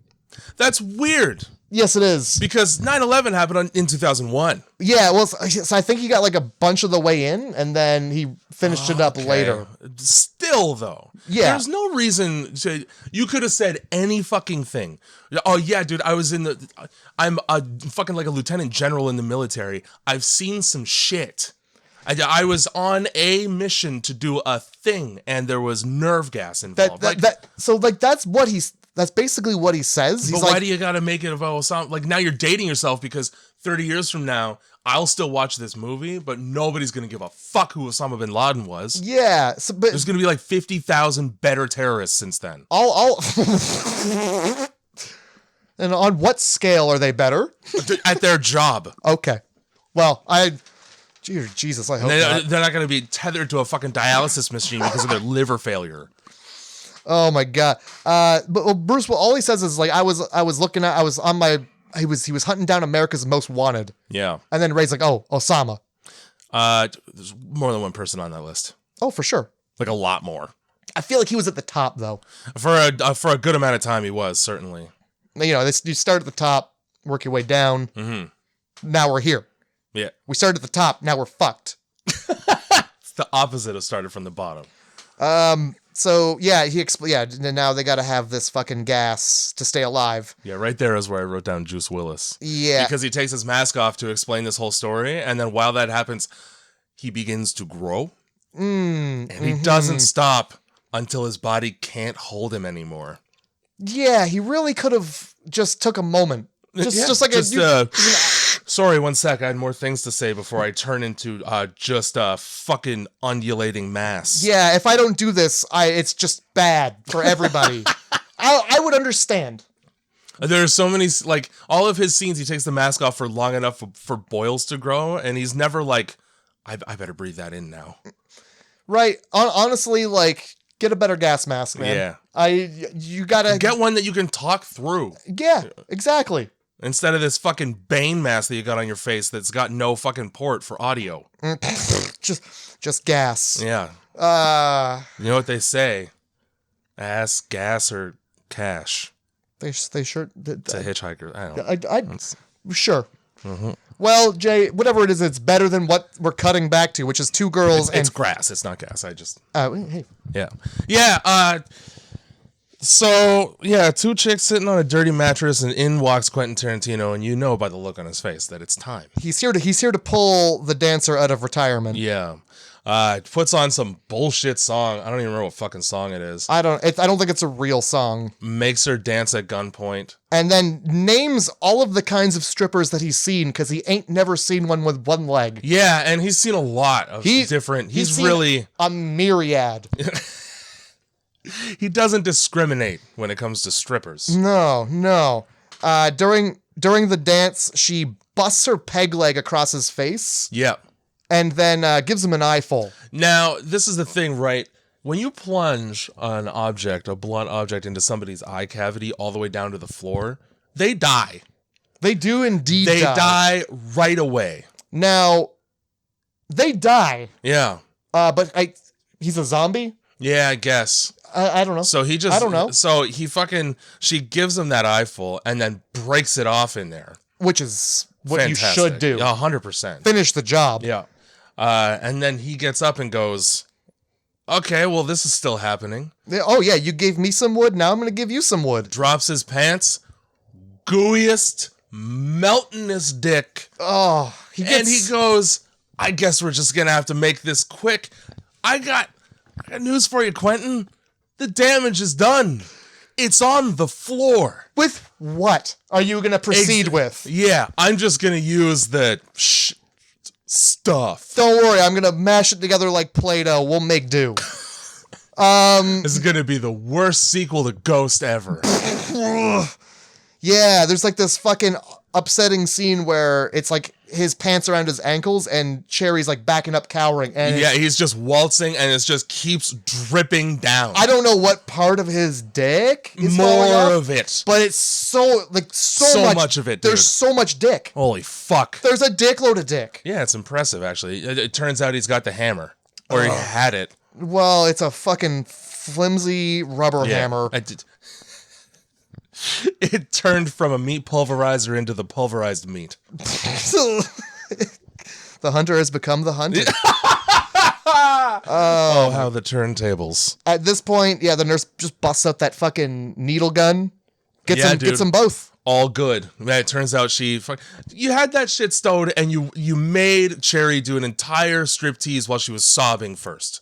Really? Really? What a friend. She was being sort of subdued by muscular guy, so fair enough. Sure. But at the same time, I mean, I think what happened was her hands finally started working. I'll give you, because she does. Like, yes. Yeah, she moves him around after. Okay. Fine. Perfect timing. And just like a second too late, evil voice scientist comes in and shoots the other guy with the... Yeah. And then... Perfect timing on that Deus Ex as well. They bring in the gun leg. The thing we've all been waiting for. Hunk, right in there. And she puts it right in Quentin's dick and balls, and she's like, does. Why don't you open that door for us? And this gun it's an assault rifle, but it's got the grenade launcher attachment. Modern Warfare 2. Launches him through the fucking door. Cherry's favorite thing to do in this movie is to bust through doors with objects with no regard for who's on the other side. Could have been a preschool on the other side. You're Yeah, just blowing this. Fine. By the way, he looks like a melted candle at this point. Yeah, he looks bad. He's not been getting his medicine. He really... I don't think even the fog's going to help this. I don't think you could put this back together. I need to point out the only thing that... I mean, there's a couple minor annoyances. The only thing that really bothers me about this movie. How is Cherry controlling the trigger on that assault rifle? I really hope that it's just like you flex... It's like those new prosthetics where you just have to like think real hard and the muscle moves. Triggers all the way down at the fucking trigger part of the gun. And I mean, they did just throw this together in a hurry. Yeah. Well, it works, Jay, and we're not going to ask questions. All right. How's she controlling the fucking trigger? It works so well that she's able to, like, rocket jump. That's all I'm saying. So, in the... as everybody's making their escape, gun leg, they leave JT and Sheriff behind at their behest. Yeah. And this is a sentimental moment that's totally undeserved in a movie like this that makes no sense to have it, other than I can only assume they wanted it to come across as funny because it is. They leave him with a bunch of C4, hand on the trigger. Okay, if you're going to stay here, blow yourselves away and the rest of this building whenever you want. Before that happens, though, JT finally shares the secret barbecue sauce recipe with his brother. And I didn't write it down. He did. And then he dies immediately, so there's no point. Yeah, JT's like, you remember, you got to take this to the grave. He's like, yeah, I don't think that's going to be a problem. And he Watch me. Oh, yeah, bet. And just dies. And then JT just laughs hysterically, and it's beep. And then shit blows up. And I noticed that they had just a guy jump off a trampoline nowhere near the explosion. As if he was getting blown away by it, but like not even close. It's a powerful explosion. Powerful explosion. It made me think of fucking Invasion of the Body Snatchers. So the whole plan here is that there's like 40 people in this group. But we're at a military base, and there are helicopters. Yeah, they really got to get to that chopper. They do. That's the plan. Should have had Arnold Schwarzenegger instead of Bruce Willis, and he could have yelled that. Mm-hmm. During this whole thing, the scientist is like, hey, we're immune to it. We were gonna be used as the antidote. They were gonna figure it out with our insides. We're super important and we matter a lot. Good thing we're getting the fuck out of here, eh? Mm-hmm. Hey man, what's around this corner? Yeah. Yeah. Head open, one shot. Takes one moment to look around the corner, and his head becomes just like a banana peel with a skull in the middle of it. So this is the one you were talking about where it just splits. Yeah. Now, I don't know if you noticed, but there is an extremely obvious cut. Oh, where it's him, and then it's not. It's just a fucking fake head at this point, full of goo. This is what you got Tom Savini in your movie, and then you can't do that better. But it's funny. It is, right? He probably made that decision consciously. Oh yeah, like it works because it's supposed to be an old movie that's cheesy. Yeah, hilarious. I loved every time that shit happens. I was like, that's great. Mm-hmm. Like when they rip. Oh, totally. They rip Tom Savini. There's a cut and it doesn't look like him. It looks like a dummy with a mustache. Yeah, dude, it totally does. That's not even the only time it happens. So head banana peeled. What? Just scientist dead. Yeah. Cherry goes. Does anybody else a chemical weapons specialist? Does anybody else? No. Fuck. Ah, shit. Well, I guess it's time for me to rocket jump my way across this entire military base so that I can blast zombies with my grenade launcher in the air and land from 30 feet up with no damage to myself whatsoever. Badass. Fine. Badass. I can't nitpick this movie because I like to think that they do everything on purpose. It's a fun family movie where dicks rot off. They get to the fucking chopper. Do helicopters have windshield wipers? I don't know. I thought about that too. So, all the convincing for this fucking the strip club owner, who's the only other person who knows how to fly, and he refuses. Does not want to at all. Why? I'm scared. Don't you want to live to see another titty? Yeah, here's the thing. Either you're going to survive by flying this helicopter, or you're not going to survive when I put a gun bullet in your head, which is basically all the convincing he needs, it's a very persuasive argument. Yeah, boom. So he pops in there. Somehow one of those Spanish twins knows how to co-pilot a helicopter for no fucking reason. Yo, it's rough in LA. You learn a lot on the streets. But this guy's such a good pilot that he tips the helicopter forward and just starts blading zombies. Loved it. Loved it. I think at some point Josh Brolin was in the helicopter and the sheriff comes out and just shoots him. Yes. And then he's like, thought that guy was about as useless as a pope, a pecker on a pope. Yeah. A pecker on a pope is what he says. And now famously, they sure as fuck try to make the most use out of it as possible. If the allegations are to be believed, that is apparently it's quite useful. Oh my god. if what you're trying to achieve is traumatizing children. And so helicopter rescue. Yeah, Wray gets shot to death. He sure does. And he uses his dying breath to tell his girlfriend that she'll be pregnant because apparently the bullets that he shoots are like a 50 caliber sniper rifle. They just bust right through that fucking amniotic sac. It's not even a problem. He said it so I gross. never miss. Oh my God, she's like, it was supposed to be 2 against the world. And he like touches her belly. It's still gonna be because I don't miss. Yeah. I ejaculate so hard and so precisely. It's a fucking nuclear blast in there when I'm done. Oh my God, I got a fucking egg-seeking cum. Just ew. Oh, shit. Ew.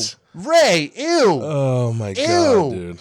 Also, you could have said that more delicately on your deathbed. Yeah, as well, like, I hope this was agreed upon, man. Also, yeah, that, right? Well, I hope you just didn't... Enjoy your burden. You're gonna find this actually hilarious. The condom? Well, where was I supposed to find one? You know how TJ or JT is. Yeah, JT doesn't wear those. JT dips it in his barbecue sauce. It's got built-in spermicidal foam. Oh. Good God. Yeah, and then he just dies, and she gets rescued by a helicopter, and I don't know, they fly to Mexico where... They fly to coastal Mexico, which was Ray's plan the whole time. We go to Mexico, we work our way along the coast so that we have the water at our backs at all times. And for some reason, it's just the apocalypse, like burnt-out buildings, looks like 7 days to die. This trip apparently took a month and a half, and shit hit the fan in the meantime. I will say that having one less escape route in the event a horde shows up, that being having to swim, isn't the best place to be. I would rather have more land at my back that I can leave and... I think the idea is like, at least nothing's going to sneak up on you when... I get it, but then also, you're on a peninsula and now you're cornered. Whoops. Well, not with this fucking upgraded gun leg. Also, if you want the water at your back so much, fly to an island where it always is. Shit. Whoops. Yeah. Damn. This movie has the well, it's not the dumbest ending, but for this movie, a real fucking dumb ending. It does. We get voiceover narration. We're just group trying to survive. We got a Moses walking through the desert for 40 years with Jews. Behind them is a fucking backdrop that My Chemical Romance would use. Yeah, obviously, and like this is probably like the only post-production ass shit. It's obviously CG buildings. Like it's not real. Well, it's that and every boil is CG when it inflates and deflates. Is it? Yeah. Oh man, I thought they had just put like inflatable sacks on people's necks and shit. I had hoped for that at least. Fine. I don't know why Cherry is now suddenly dressed literally like Moses probably was. Like an Egyptian princess. Because time has passed and she's had her baby. But like why... And she's also got a fucking Gatling gun on her leg. Yeah, don't know how, Ray was the one who put that shit together. Who was the mechanic on that one? I don't know. Who serviced that weapon? The Lord. And then, for some reason, these Spanish chicks are way into a filthy strip club owner. Yeah, I wonder if that was his idea. And now, I guess it doesn't matter if he fucks their names up. That's true. Because he's getting both of them at the same time anyway. Yeah, and also, it's the apocalypse, so... Where else are you going to go, man? It reminded me of The Office when they go to Benihana and they both bring back the Asian waitresses. Oh, yeah. It's like, I wonder if this strip club owner just put a couple permanent marker lines on one of their arms or something. This is the one whose name starts with an A. Oh, goddamn. So yeah. Anyway, that's how the movie ends. It's for some reason. It ends with her melting a zombie's face with her new leg. Yeah, which is, I loved it. That was good. That was good. Loved it. But that's the end. Problem with a Gatling gun is it's the loudest gun aside from a cannon or a rocket launcher. So you're bringing more zombies every time you kill one. That and like those are belt fed. You gotta have that kid better fucking be working out. Yeah, it better be learning the ins and outs of belts. That would be the best. Like Ace Ventura when Nature Calls. When it's the super jacked guy that he thinks he's got to fight, and then he turns around and it's just a dude in a backpack. Yeah. Oh my God. That's her and her kid now. Just fucking throws her kid at zombies. Yeah. Well, he's got the belts down, like on her back, Just right? working the belts, just feeding the bullets back into the belt. This is the most important thing you'll ever learn. Yes. I'm going to teach you this skill, and when one day you're in trouble, you'll know how to put bullets into a belt for mommy. Paying it forward. Boom. That's how the movie ends. Yeah. 8 out of 10. Same. Right on the same page on this one. It had the perfect amount of everything, and it didn't suck hard. Dock 2 points for shitty ending. I dock 1 point for ending, another point for just a lot of dialogue I didn't listen to. A lot I didn't need. Yeah, I'll split it up myself between 1 point for ending and then another point for how much stripping I had to watch. Okay. All right. Hey. Well, you made it out without seeing a whole lot of stripping, at least. It's true, but like, just right away, like, oh, this is what I'm getting into. And then stripping by like crying stripping at gunpoint, like I could have done without that. I could have. It didn't really do much. Like, it's just Quentin Tarantino fucking staring wide-eyed at Rose McGowan's ass for like 5 minutes. As much as I did enjoy seeing his dick fall off, I could have done without that. His dick could have fallen off any other way. Like, you could have done everything else in that scene, and it still would have felt deserved to watch his dick fall off. Like, you just omit the actual striptease that you have to sit through while music is playing, and just do everything else. Totally. You know? Whew. That's the fucking movie, though. And it's sick. That is a 3 hour. We just hit the 3 hour mark. Good. Give me your fucking list of movies. Oh boy. Well, look, I'm gonna tell you. Listen, our first podcast back's got to be a long one. Oh, and a squeaky one too. Yeah, that's fine. All right. Look, you've put my back into a corner, Jay, with this. Well, call me Backtrick Swayze. I picked out 5, but I'm gonna give you 3. All right. So. I'm going to tell you. Okay. All right. So, weaponized limbs. I'm sorry. You did this to me. Okay.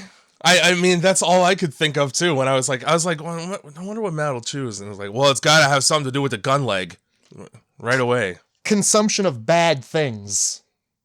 Vague.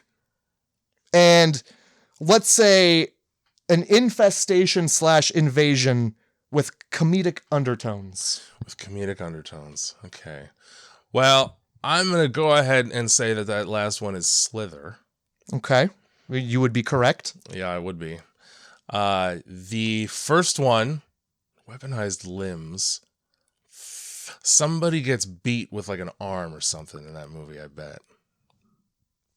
No. No, that's not it? You know what it is. You're thinking too hard. Oh, that's from Dusk Till Dawn, then. Isn't it? No. No?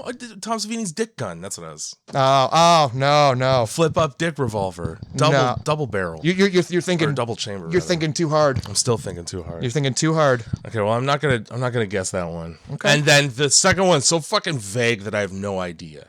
So let's go with door number 2. Which is that consumption of bad things? It is. All right, I'm going to look you in the eyes right now. Because I want to watch them light up when I tell you we're going to watch Street Trash. Hey! Oh, yeah. That movie is so fucking bad, you're going to hate it. I am excited. Have you ever seen it? No. It sucks, dude. I'm so happy. Oh, it's so horrible. Happy. Although, you did just pass up Evil Dead. Okay. Sure. I don't know why that didn't come to me right away. It should have. Yeah, right. The other 2 was like a zombie movie. I was just trying to get Dawn of the Dead in there again. Okay. And then getting to the chopper. Oh. They just kept coming to me, and then I was like, some of these are too fucking easy. Which one would that have been? Because I know of a couple. Think Arnold Schwarzenegger. Yeah. Is that a horror movie, though? I mean, it's an alien hunting down people one by one. I would call it a sci-fi horror film. There is also Cloverfield and 28 Weeks Later. Oh shit! I don't think I've seen 28 Weeks Later. Jeremy Renner. Oh, he's right in that. Yeah, hot guy. Now I want. Did you hear what happened to Jeremy Renner? I heard he had a whoopsie. His friend was driving his car, ditched it because winter. Yep. Turns out Jeremy Renner owns a snowcat. You know what a snowcat is? It's not the one in The Shining. I don't know It's a fucking heavy duty snow plow, like the ones that the city workers drive. He just has that. So he went and got it so that he could tow the car out. Towed the car out, got out of the snowcat. It started rolling down the hill. He tried to hop in to put it in park, fell under the wheels and ran himself over. Oh my God. Now he's in the hospital. He's fine. The most striking thing about it is that he posted a selfie the day that he was admitted when he woke up. His hair was still perfect. Oh, that's Hollywood for you. It is. It's probably just a piece of plastic he pops off like a Lego top. It's like a Lego fuck. Amazing. Well, he'll be shooting arrows at bad guys soon enough. Yeah, here's hoping, eh? God bless you, Jeremy. We wish you a speedy recovery. You have a very unique nose. At what point do we split this into two? At what point does a podcast become a two-parter? Not this one. All right, well, Grindhouse Movie Club. Grindhouse Movie Club finally doing Grindhouse movies. Yep. But I guess we're watching Street Trash next week. I'll tell you right now, Street Trash totally qualifies as a Grindhouse movie. Love it. Get ready for more goo. All old movies are hilarious, and just they're all worth watching, even if they suck, because they're so bad. I love it. I'm so excited. It's about a liquor that's manufactured specifically so that homeless people will buy and drink it by making it very cheap, and it turns them into monsters. Yep. Oh yeah. Just know that. It fit so well, like a puzzle piece. So fine. Street fucking trash. All right. Grindhouse Movie Club. Sometimes our podcasts run for far too long. What are you going to do about it? Do something about it. Bitch.